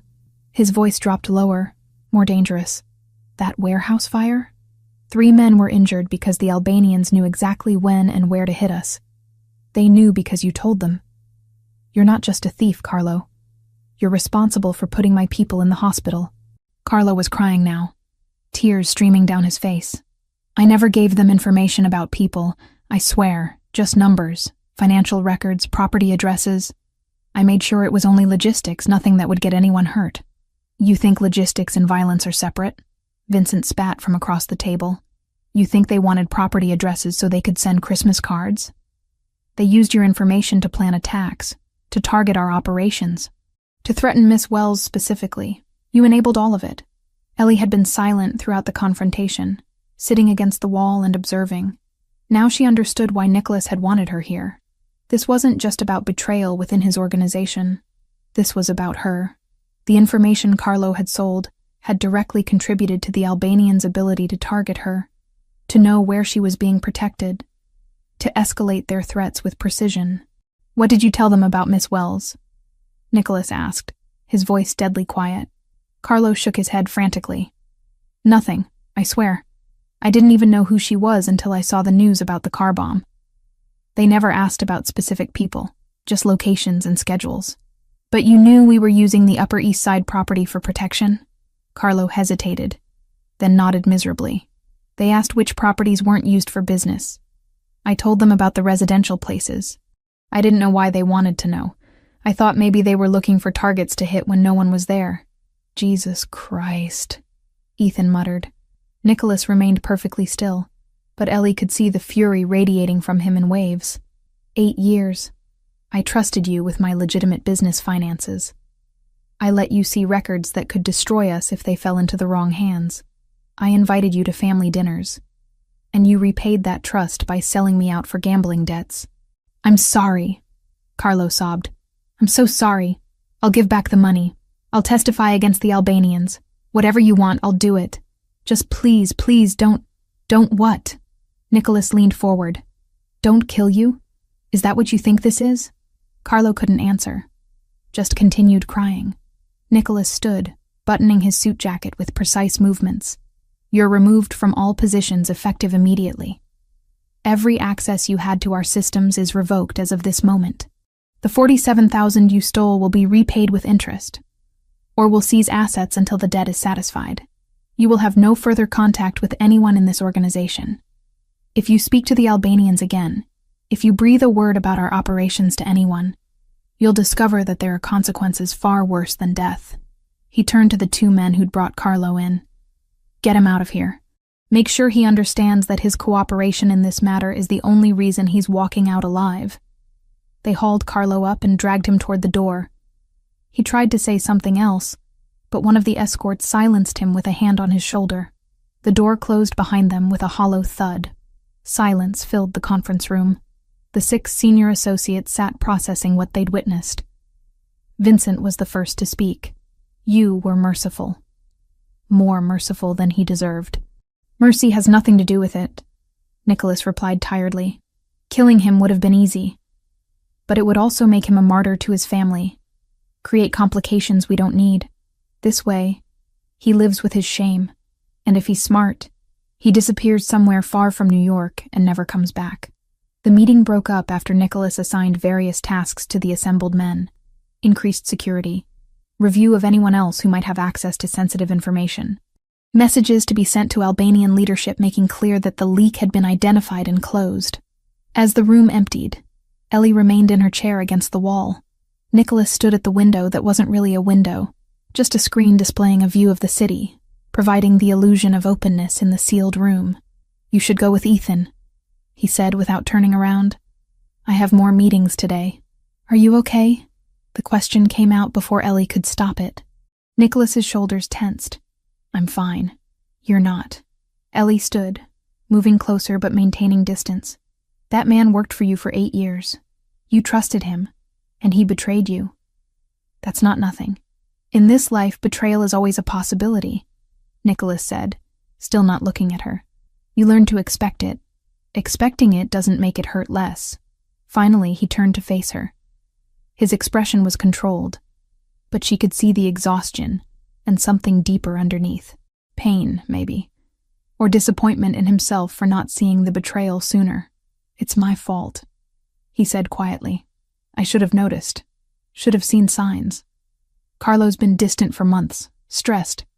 I attributed it to the pressure of managing 3 restaurants' finances. I didn't dig deeper. You're not responsible for his choices. I'm responsible for everyone in this organization. Their safety, their loyalty. When someone betrays that, it reflects on my leadership, on my judgment." Nicholas ran a hand through his hair, the first crack in his composure. 3 men were burned in that warehouse fire. They're in the hospital right now because I didn't catch Carlo's betrayal fast enough to prevent the attack. That's on me. Ellie didn't know what to say. She couldn't offer empty reassurances or platitudes. This was his world, his responsibility, his burden. All she could offer was presence, understanding without judgment. "I need to work," Nicholas said after a moment. "There's a lot to handle today." "I'll go with Ethan," Ellie agreed. But she paused at the door. "For what it's worth, you handled that situation with more restraint than most people would have. Carlo's alive because you chose mercy over revenge. That says something about the kind of man you are." She left before he could respond, following Ethan down the hallway to the elevator. They rode back to the Upper East Side in silence, both processing the morning's events. The apartment felt strangely empty when they arrived. Ethan disappeared into his usual spot with his laptop, monitoring communications and security feeds. Ellie made lunch neither of them really wanted, just needing the familiar rhythm of cooking to settle her mind. The afternoon stretched long and quiet. Nicholas didn't return. Ellie worked on restaurant reports, reviewed menus, but her mind kept drifting back to the conference room, to Carlo's tears and Nicholas's cold fury, to the weight of betrayal and the price of misplaced trust. It was past 11 when she finally heard the front door open. Nicholas entered alone, having dismissed his usual security escort downstairs. He looked utterly drained, moving with the careful precision of someone operating on willpower alone. Ellie was in the kitchen, unable to sleep, making tea she didn't particularly want. She watched him head toward his office without acknowledging her presence. She should let him be, should respect his space and his process. But something pulled her forward, following him down the hall to the office door he'd left slightly ajar. Inside, Nicholas sat in the dark, a glass of whiskey in his hand, staring at nothing. He didn't react when Ellie entered. Didn't tell her to leave. Just sat there in the shadows, lost in thoughts she couldn't access. Ellie settled into the chair across from his desk and waited. She didn't speak, didn't offer comfort or advice or any of the useless things people said when they didn't understand what someone was going through. She just sat with him in the darkness, sharing the silence. "I knew his children," Nicholas said finally, his voice rough. "Carlo's kids. They're grown now, have families of their own. But when they were young, I went to birthday parties, school graduations. I was part of their lives because Carlo was part of mine. I'm sorry. I trusted him completely. Never questioned his loyalty or his competence. Never thought to look deeper when he started showing signs of stress." Nicholas took a drink, the whiskey catching the ambient light from the hallway. "And now, I have to live with the fact that my blindness put people at risk. Put you at risk." Ellie leaned forward. "Carlo made his choices, not you. He could have asked for help with his gambling problem. He could have come clean before it got out of control. He chose the Albanians instead. That's not your fault. Part of leadership is seeing these things before they become catastrophic. You're not psychic. You can't read minds or predict every possible betrayal." She paused, choosing words carefully. "You did what needed to be done today. You protected your organization and removed a threat. That's what good leaders do." Nicholas finally looked at her. Really looked at her, his dark eyes catching hers across the desk. "You shouldn't be here. You should be angry with me for dragging you into this mess." "I'm not angry." "Why not?" He sounded genuinely curious. "Your life was destroyed because of me. Because the Albanians want revenge for my continued existence. You should hate me. I saved your life," Ellie reminded him. "That was my choice. Everything that followed was consequence, yes. but not consequence I regret. These past weeks, working with your restaurants, building something real, it's more than I had before. More purpose, more challenge, more of a future than washing dishes and counting tips. That's rationalization. Maybe, she admitted, or maybe it's just the truth. I can't change what happened. I can only decide how I respond to it. And I'm choosing to see opportunity instead of catastrophe. Nicholas set down his glass and stood, moving around the desk until he was closer to her. In the dim light, his features were all sharp angles and shadows, intimidating and vulnerable at the same time. I care about you, he said quietly. More than I should, more than is wise given everything happening. But I need you to know that. Need you to understand that protecting you isn't just obligation anymore. It's personal. Ellie's breath caught. She'd sensed the shift in him over the past weeks. The way he looked at her sometimes when he thought she wasn't paying attention. The way he found excuses to accompany her to restaurant inspections, to share meals, to exist in her space. But hearing him say it aloud made it real in a way that felt both terrifying and inevitable. I care about you too, she admitted. I probably shouldn't. You're a criminal. Your world is violence and consequences I don't fully understand. But I do. I care. Nicholas reached out slowly, giving her time to pull away. When she didn't, his hand cupped her face gently, his thumb tracing the line of her cheekbone where the scrape had finally healed completely. This is a terrible idea, he said softly. Probably the worst. Ellie agreed. He kissed her then, carefully at first. Testing. She leaned into it, her hands finding his shoulders, pulling him closer. The kiss deepened, weeks of tension and unspoken feelings finally finding expression. When they finally broke apart, both breathing harder, Nicholas rested his forehead against hers. We can't undo this, he said quietly. Once we cross this line, everything changes. Everything already changed, Ellie replied. 3 weeks ago when a car exploded. This is just another change in a series of them. He kissed her again, less carefully this time, and Ellie let herself fall into it. Tomorrow would bring more complications, more dangers, more impossible choices. But tonight, in the darkness of his office with the city sleeping outside, they found something simple and true in the chaos of their tangled lives. The maps spread across the dining table looked tactical, military-grade precise. Ellie had come out of her bedroom at 7 a.m, drawn by voices, and found Ethan and Nicholas hunched over detailed schematics of what appeared to be an industrial complex. Red marks indicated entry points. Blue showed potential exit routes. Black X's marked positions she didn't want to think about too carefully. What is this? She asked from the doorway. Both men looked up. Ethan's expression became carefully neutral. Nicholas straightened, rolling his shoulders like they'd been bent over the maps for hours. We found them, Nicholas said simply. Carlo gave us enough information to triangulate their main operations center.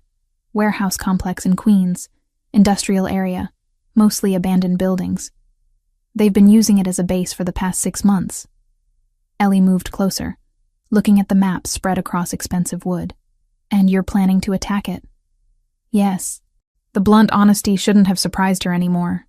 Nicholas didn't deal in comfortable lies. When? Dawn tomorrow. We're coordinating with 2 other families who've been hit by Albanian expansion.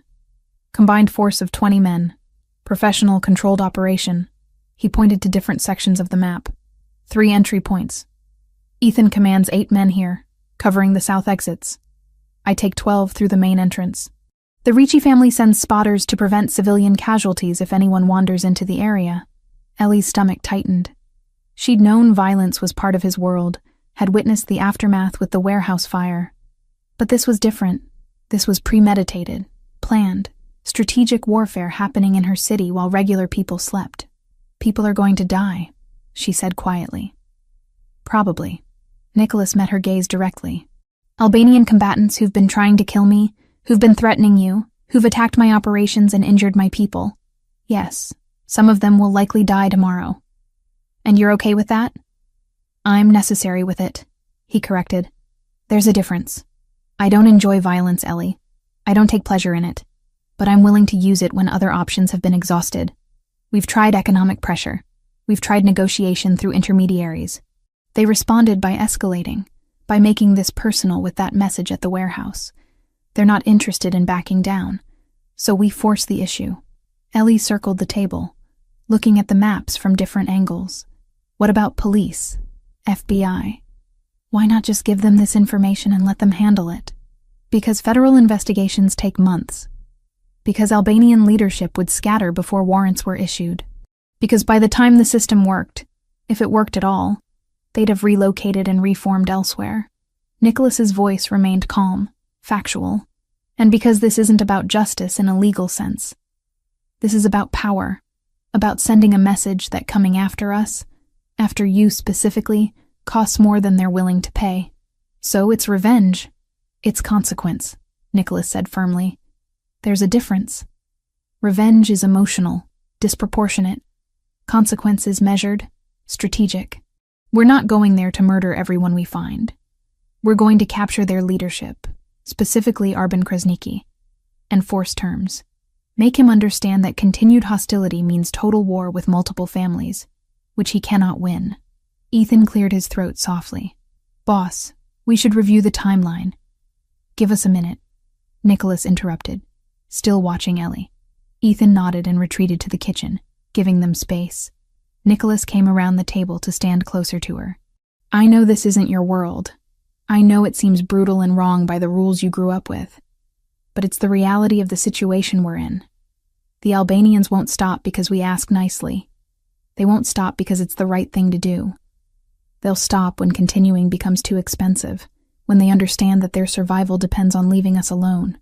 And the people in that warehouse? Ellie gestured at the maps. The ones who aren't leadership? The guys just following orders?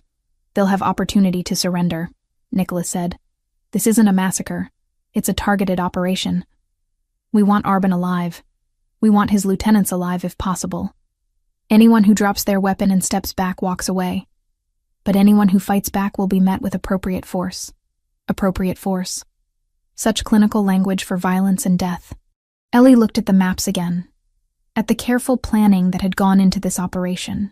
She thought about the past weeks, about the bounty on her head, about seeing her face spray-painted on a burned warehouse wall, about living in constant fear, constantly looking over her shoulder. Her entire life collapsed because she'd noticed a red wire.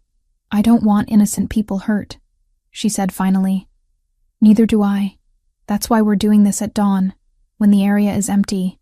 That's why we have spotters to keep civilians away. That's why the plan is capture and negotiate, not indiscriminate violence. But if they fight back, then we defend ourselves with lethal force if necessary. Nicholas didn't flinch from the truth. I won't ask my people to die to protect men who are actively trying to kill them. That's not reasonable or realistic. Ellie crossed her arms, feeling cold despite the warm apartment. I hate that this is happening. I hate that it's necessary. I hate that I understand why you're doing it. You can hate it and still accept it, Nicholas said quietly. The two aren't mutually exclusive. I've been doing this for 15 years, and I still hate most of it. But I do what needs to be done to protect my family, my people, and now you. She looked up at him, at the exhaustion in his eyes, at the weight he carried so carefully. Be careful tomorrow. Come back. Something softened in his expression. I will. I have reasons to come back now. He kissed her forehead gently, then returned to the maps with Ethan. Ellie watched them plan for another hour before retreating to her room, unable to witness more. She didn't sleep that night, just lay in bed counting seconds, waiting for dawn. The apartment was empty when she emerged at 7. Nicholas and Ethan had left hours earlier, taking most of the security detail with them. Only one guard remained, stationed outside the front door. Ellie made coffee and waited, every minute stretching into eternity. The call came at 9:15. Ethan's voice, terse and professional. It's done. We're heading back. Boss is fine. Ellie's legs nearly gave out with relief. She sank onto the couch, phone pressed to her ear. What happened? Full debrief when we get there. 30 minutes. He ended the call. Those 30 minutes were the longest of Ellie's life. She paced the apartment, unable to sit still, replaying every terrible possibility. When the front door finally opened, Nicholas walked in, followed by Ethan and 3 other men, all of them looking like they'd been through hell. Nicholas's suit jacket was gone. His white shirt had blood on the left sleeve, torn fabric revealing a bandage underneath. His face was smudged with dirt and what might have been gunpowder residue. But he was walking, talking, alive. "You're hurt," Ellie said, already moving toward him. "Graze. Bullet caught the outside of my arm." Ethan field dressed it. "I'm fine." Nicholas caught her hands before she could touch the wound. "It looks worse than it is." "Sit down. Let me see it properly." He didn't argue, just settled onto the couch while Ellie retrieved the first aid kit Ethan kept stocked. She carefully cut away the field bandage, revealing a long, shallow wound along his bicep. The bullet had torn skin and muscle but missed anything vital. It had been cleaned and dressed competently, but she redid it anyway, needing to do something useful with her shaking hands. "Tell me what happened," she said while working. Nicholas winced slightly as she applied fresh antiseptic. "We went in at dawn as planned. Initial entry was smooth, minimal resistance at the perimeter. Most of their force was concentrated inside the main building. We cleared the outer structures first, gave everyone opportunity to surrender. About half did. The others retreated to defend the central office where Arbin was coordinating." He paused while she wrapped fresh gauze around his arm. "The fighting was intense for about 40 minutes. Close quarters, limited sightlines. Ethan's team secured the south exits, prevented anyone from escaping that way. My team pushed through the main corridor. Eventually we cornered Arbin and his top 3 lieutenants in the office. Standoff for 10 minutes while we negotiated terms. He surrendered. He saw reason," Nicholas said dryly. "Representatives from the Vitale and Ricci families were there as witnesses. We made it clear this wasn't just about me. This was 3 Italian families united against Albanian expansion. Fight us all and lose everything or accept terms and walk away intact. Arbin's not stupid. He was outnumbered 3-1 with no escape route and no reinforcements coming. He accepted terms." Ellie finished securing the bandage and sat back. "What terms?" "Complete withdrawal from Manhattan and Bronx territories. No operations, no claims, no presence. They return to their established areas in Queens and stay there. In exchange, we don't pursue further action against their organization." Nicholas flexed his arm carefully, testing the bandage. "And most importantly for you, the threat against you ends immediately and permanently. That was non-negotiable. I made it very clear that if anything happens to you, the agreement is void and total war begins with Arbin being the first target." He agreed to that. He had a gun pointed at his head, and 3 family representatives explaining exactly what would happen if he refused. "Yes," he agreed. Nicholas pulled her closer with his good arm. "It's over, Ellie. The war, the threats, the bounty. You're safe now." The words should have brought immediate relief. Instead, Ellie felt numb, unable to fully process that the nightmare was actually ending. Just like that? He just agrees and it's done? These kinds of agreements hold weight, Ethan said from across the room. They were witnessed by neutral parties from other families. Breaking them would mean war not just with us, but with everyone who witnessed the terms. Arbin's not going to risk that. He's a businessman first. He'll honor the agreement, because violating it costs more than his pride is worth. Nicholas's phone buzzed. He checked it and nodded. The other families are confirming. Words spreading through the criminal network. The Albanian threat to you is officially over. Anyone who comes after you now does it without Arbin's backing and would be violating a witnessed agreement. That's a death sentence in this world. Ellie looked between them, still struggling to believe it. "So I can go home? Back to my apartment? Live normally?" "Yes," Nicholas said simply. "Though I hope you'll choose not to." "What do you mean?" He stood, moving to the window despite his injury. During negotiations with Arbin, there were parallel discussions with other parties. Detroit loan sharks, specifically. The ones your father owed money to. I purchased his debt, all $11,500 of it, and canceled it. That vulnerability no longer exists. Ellie's breath caught. "You said you wouldn't do that. I told you I didn't want—" "You said you didn't want charity or to owe me favors," Nicholas interrupted. "This isn't either. This was strategic elimination of a potential weakness. As long as those debts existed, someone could have used them for pressure or leverage. I removed that possibility. The debt no longer exists. That's still you controlling my life. That's me protecting you completely. He turned to face her. And there's more. The restaurant your father lost. The one your grandmother built in Detroit. I located the current owner, who'd been trying to unload it for 2 years. I purchased it through intermediaries. The property is now in your name, transferred legally. You own it free and clear. Ellie stood slowly, her mind struggling to process the information. You bought my grandmother's restaurant? The building and land, yes.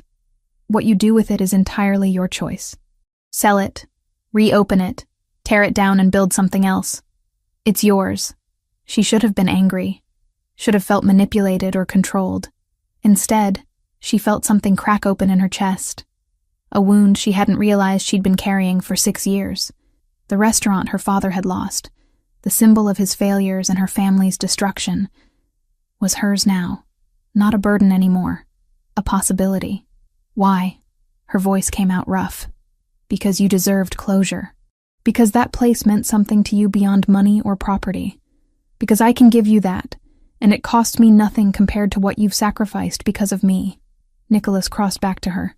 And because I'm trying to show you that what I feel for you isn't about control or obligation. It's about caring for someone and wanting to give them the things that matter. Ellie's eyes burned with tears she refused to let fall. That's too much. The debts, the restaurant, it's all too much. It's exactly right, he said firmly. You saved my life. You got dragged into a war you didn't start. You've handled everything with more grace and strength than anyone could reasonably expect. This isn't charity or manipulation. This is me trying to give you back some of what you lost. She looked at this man who'd entered her life through violence, who operated in a world of consequences she barely understood, who'd just come back from a firefight with a bullet wound he was treating like a minor inconvenience.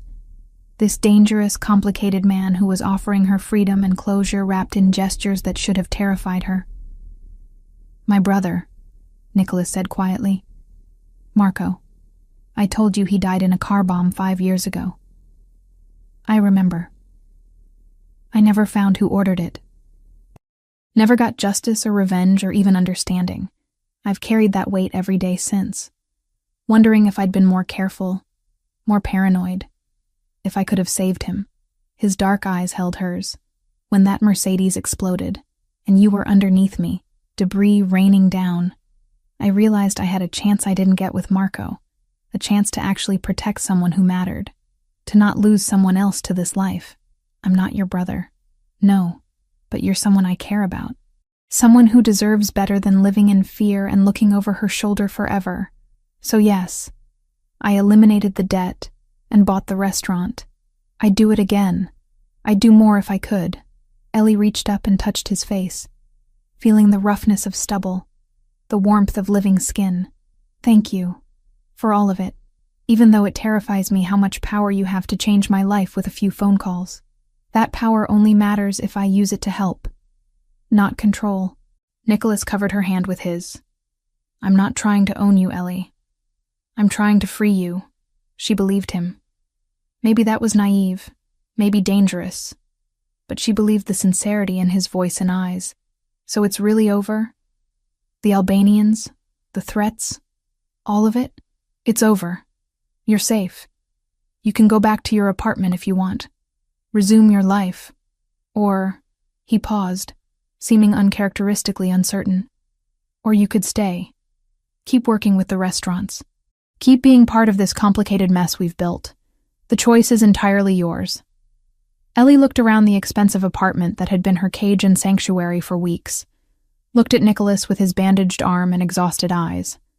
Looked at Ethan in the kitchen, pretending not to listen while definitely listening. I don't know what I want yet, she admitted. Everything's been chaos and survival for so long. I need time to figure out what normal even looks like anymore. That's fair, Nicholas agreed. Take all the time you need. The job offer stands regardless. You're good at what you do. The restaurants are better with you involved. That's business reality, not personal favors. She appreciated that distinction more than he probably realized. Can I see the property deed? For the restaurant? He pulled out his phone, swiped through files, then showed her. There it was. legal and official. The building on Gratiot Avenue in Detroit, the one her grandmother had opened 50 years ago, now registered in Ellie Wells's name. "I need to sit down," she said quietly. Nicholas guided her to the couch, sat beside her, and just let her process. The war was over. The debts were cleared. Her grandmother's legacy was restored. And she was somehow more terrified now than when people were actively hunting her. Because now she had to figure out what came next, without the structure of survival driving every decision. "One step at a time," Nicholas said, reading her expression. "You don't have to decide everything today. What happens with us?" The question escaped before she could stop it. He considered for a moment before answering. "That depends entirely on what you want." "I know what I want. I want you in my life, whatever form that takes. But you've been living under extraordinary circumstances. Now that the pressure's gone, you might realize you don't want any part of this world. And I'd understand that. But you'd be disappointed." "Yes," he admitted. "But I'd respect it. Your choice, your life, your decision. No pressure, no manipulation. Just honest wanting and respectful acceptance of whatever you choose." Ellie leaned against him carefully, mindful of his injured arm. "I don't have answers right now. I just know I'm exhausted and relieved and terrified all at once. That's normal after everything you've been through." Nicholas pressed a kiss to the top of her head. "Rest. Process. Figure things out. I'm not going anywhere." They sat together in silence while the city moved outside the windows, while life continued for people who didn't know how close they'd come to a war in their streets. And Ellie, for the first time in weeks, let herself imagine a future that wasn't defined by fear. 3 months had a way of changing everything and nothing simultaneously. Ellie stood in front of the mirror in her Upper West Side apartment, adjusting the neckline of her burgundy dress. The color was rich without being flashy, elegant without trying too hard. Perfect for tonight's reopening of Fiore d'Oro, the restaurant where everything had started with fire and violence and a red wire that shouldn't have been there. The apartment around her was hers. Actually hers, paid for with salary, she earned directing culinary operations for 3 restaurants.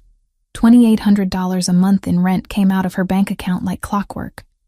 No favors, no strings, just honest work compensated fairly.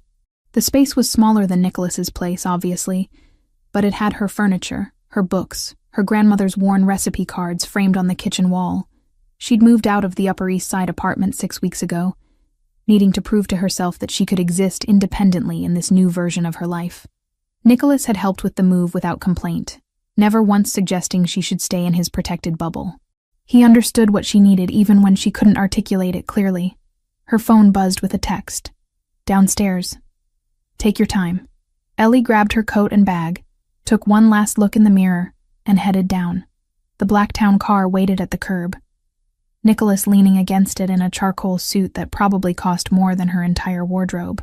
He straightened when he saw her, his expression shifting from neutral to something warmer.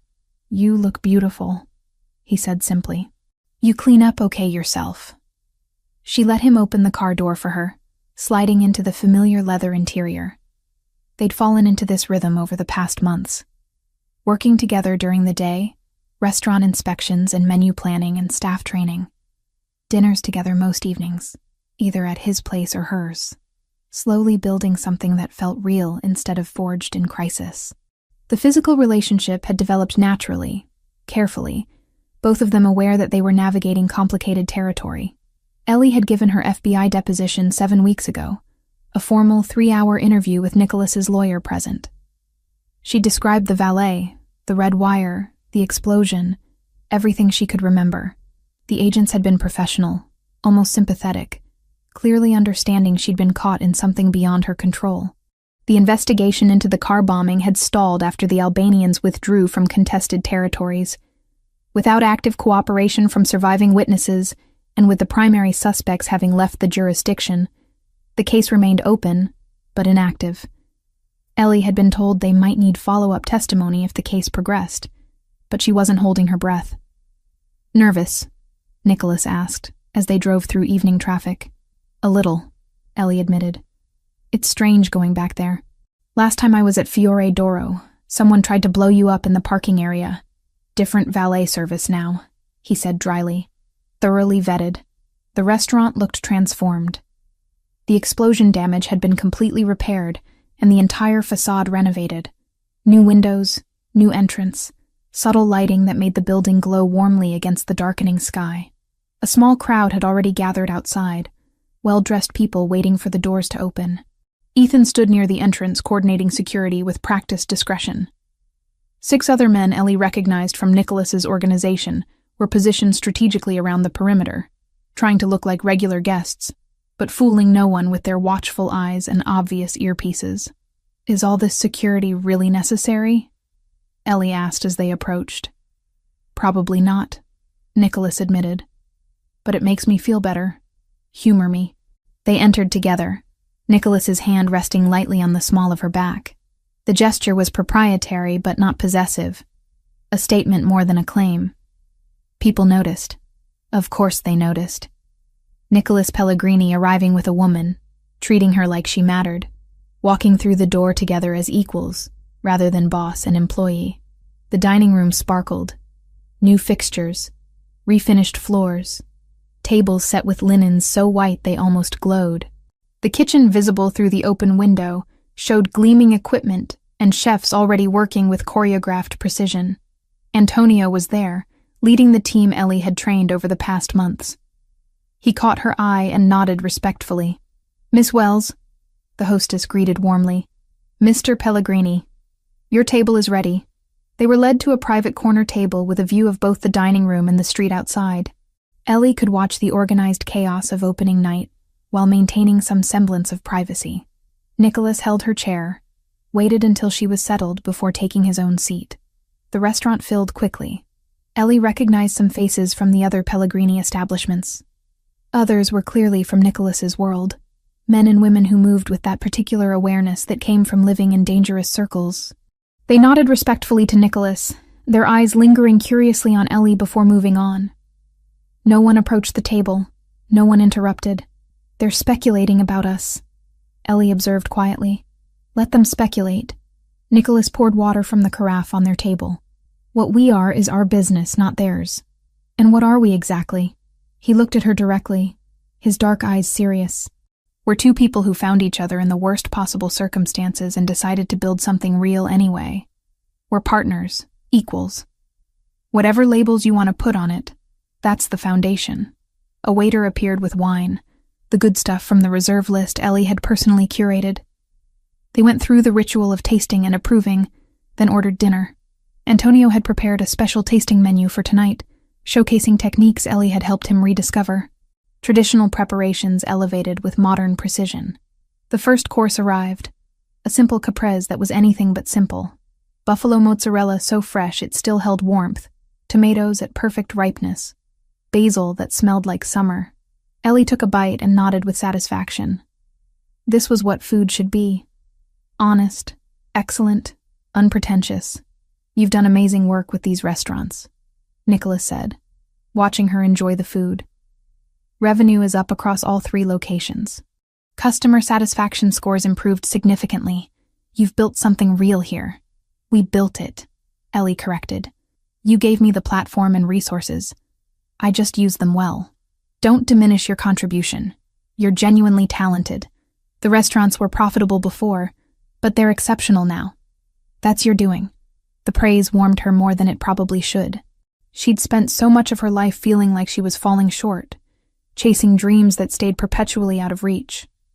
These past months had been the first time she'd felt truly successful at something that mattered. Between courses, Nicholas reached into his jacket and produced a cream-colored envelope.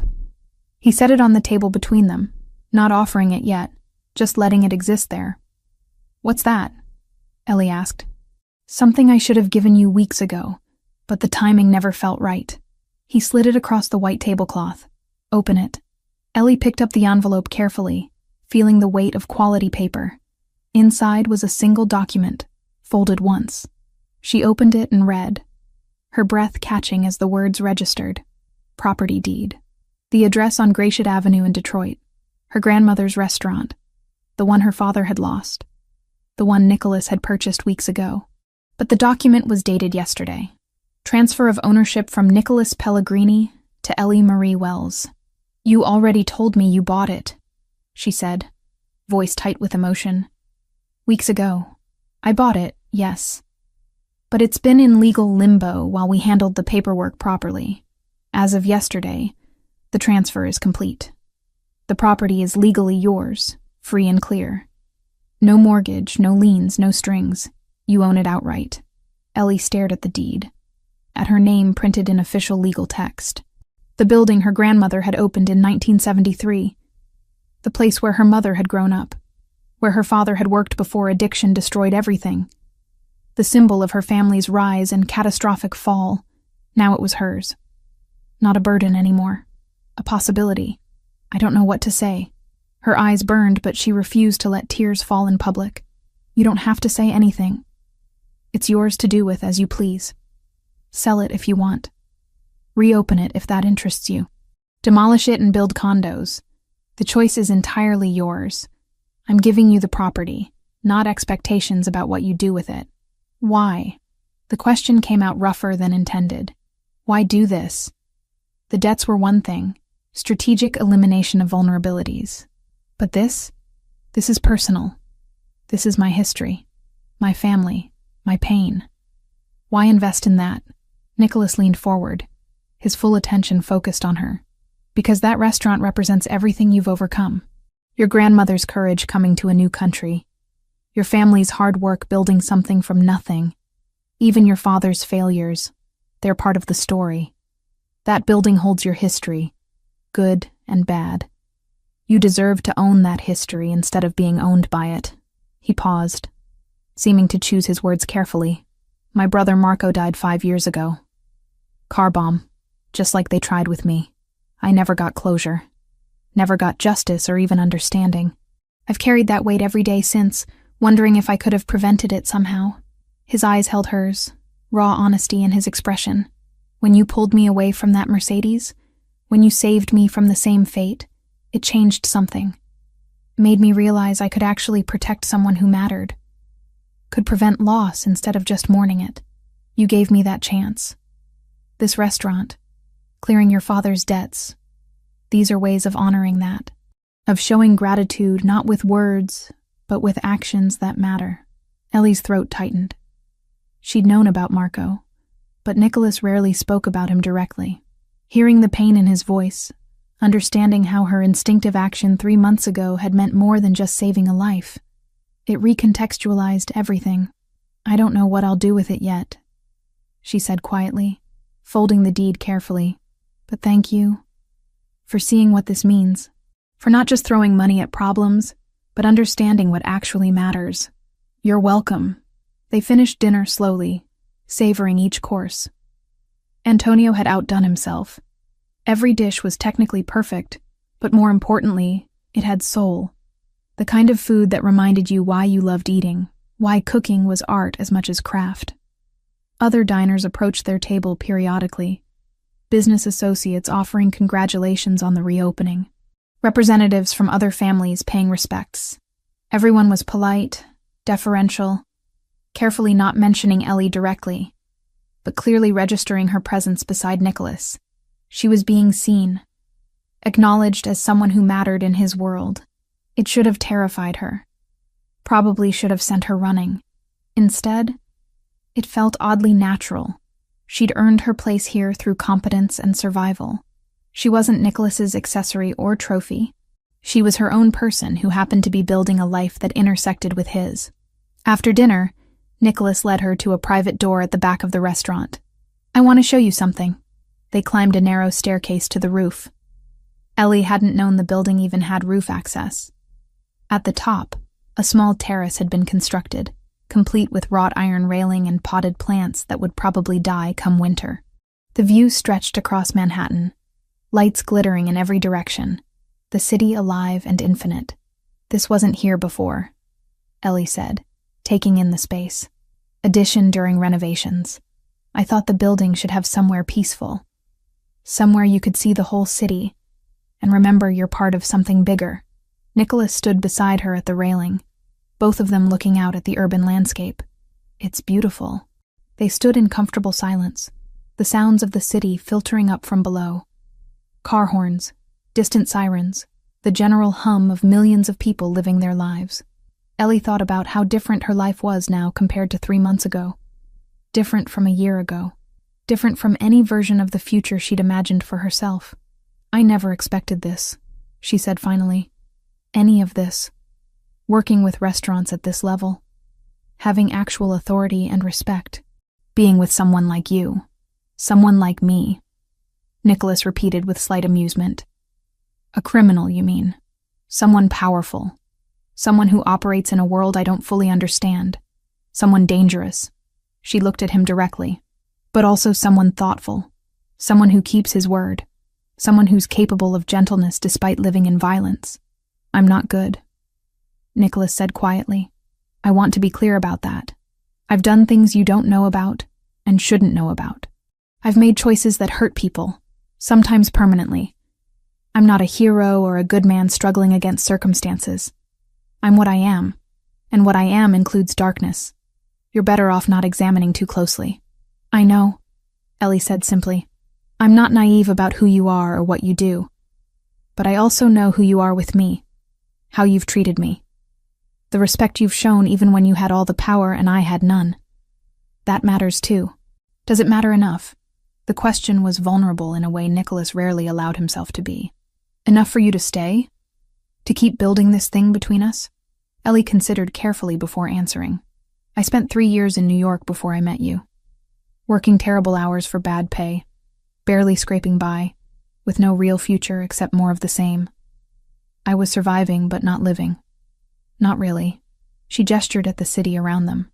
"Now I'm doing work that matters. Running operations that affect people's livelihoods. Making decisions that have real consequences. I'm using skills I thought were wasted. Building something that feels important. And yes, I'm with someone who makes me feel valued in ways I didn't know were possible. But," Nicholas prompted, hearing the hesitation, "but I'm also realistic. Your world is dangerous. There will be other conflicts, other wars, other situations where violence is the solution. I can't pretend that away or convince myself it won't happen." She turned to face him fully. "What I'm saying is, I'm choosing this with eyes open. Choosing you. Choosing this life. Knowing exactly what it includes. Not because I'm naive or desperate or don't have other options, but because despite everything, this is where I want to be." Nicholas pulled her closer, his hands warm on her waist. "That's all I needed to hear. That you're choosing this freely, not because you feel trapped or obligated." "I'm free," Ellie confirmed. "Probably freer than I've ever been, and I'm choosing you." He kissed her then, slow and thorough, like they had all the time in the world. When they finally broke apart, both slightly breathless, the city continued sparkling around them, indifferent to the small human moments happening on a rooftop in Manhattan. "We should get back down," Nicholas said eventually. "People will notice we're gone." "Let them notice." But Ellie smiled, taking his hand as they headed back toward the stairs. The restaurant was still full when they returned, the reopening celebration continuing successfully. Ethan gave them a knowing look but said nothing, just continued his quiet supervision of security. Antonio sent out a complimentary dessert, his way of showing appreciation for Ellie's training. Everything moved smoothly, professionally, exactly as a successful restaurant should operate. They left together near midnight, the last guests departing with satisfied expressions. In the car heading back uptown, Ellie held the property deed carefully, thinking about Detroit, about her grandmother, about the complicated legacy now literally in her hands. "I might reopen it," she said quietly. "The Detroit restaurant. Not right away. Maybe in a year or two, once I have more experience. But I like the idea of bringing it back, honoring my grandmother's vision properly. Whatever you decide, I'll support it." Nicholas's hand found hers in the darkness of the car. "You don't need permission or approval. Just know that whatever resources you need, they're available. Not charity, investment in something worthwhile." Ellie squeezed his hand, accepting the offer for what it was. Partnership, trust, mutual investment in each other's success. The car dropped her at her apartment building first. Nicholas walked her to the door, kissed her goodnight, promised to see her tomorrow for a scheduled meeting with suppliers. Normal things. Regular relationship things. The kind of ordinary moments she'd wondered if she'd ever have again during those first terrifying weeks. Upstairs in her apartment, Ellie set the property deed on her kitchen counter beside her grandmother's framed recipe cards. Past and present, failure and redemption, all of it sitting together in the space she'd built for herself.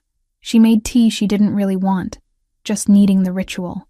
Through her windows, the city glowed with endless lights, millions of lives intersecting and diverging in patterns too complex to track. She was part of that pattern now.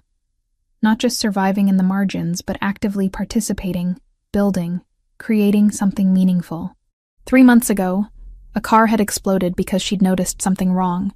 That moment of instinct had destroyed her old life completely and irreversibly.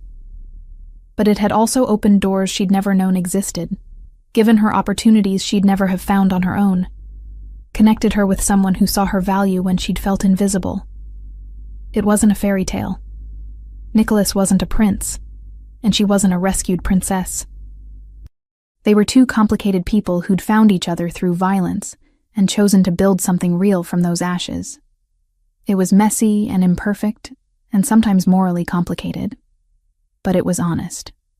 It was theirs, and it was the life Ellie Wells had chosen with eyes wide open.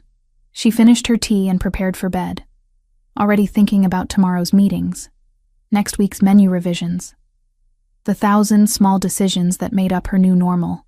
Outside, the city never slept. Inside, for the first time in longer than she could remember, Ellie felt genuinely at peace with where she was and who she'd become. The future remained uncertain, still dangerous in ways she couldn't fully predict, but she'd learned something crucial over these past 3 months. She was strong enough to handle whatever came next, smart enough to navigate complicated waters, brave enough to choose difficult paths when they led somewhere worth going. And that knowledge, more than safety or security or any promise of protection, was the gift Nicholas Pellegrini had really given her. Not rescue, not salvation, just the opportunity to discover exactly how capable she'd always been, waiting for circumstances that would force her to prove it.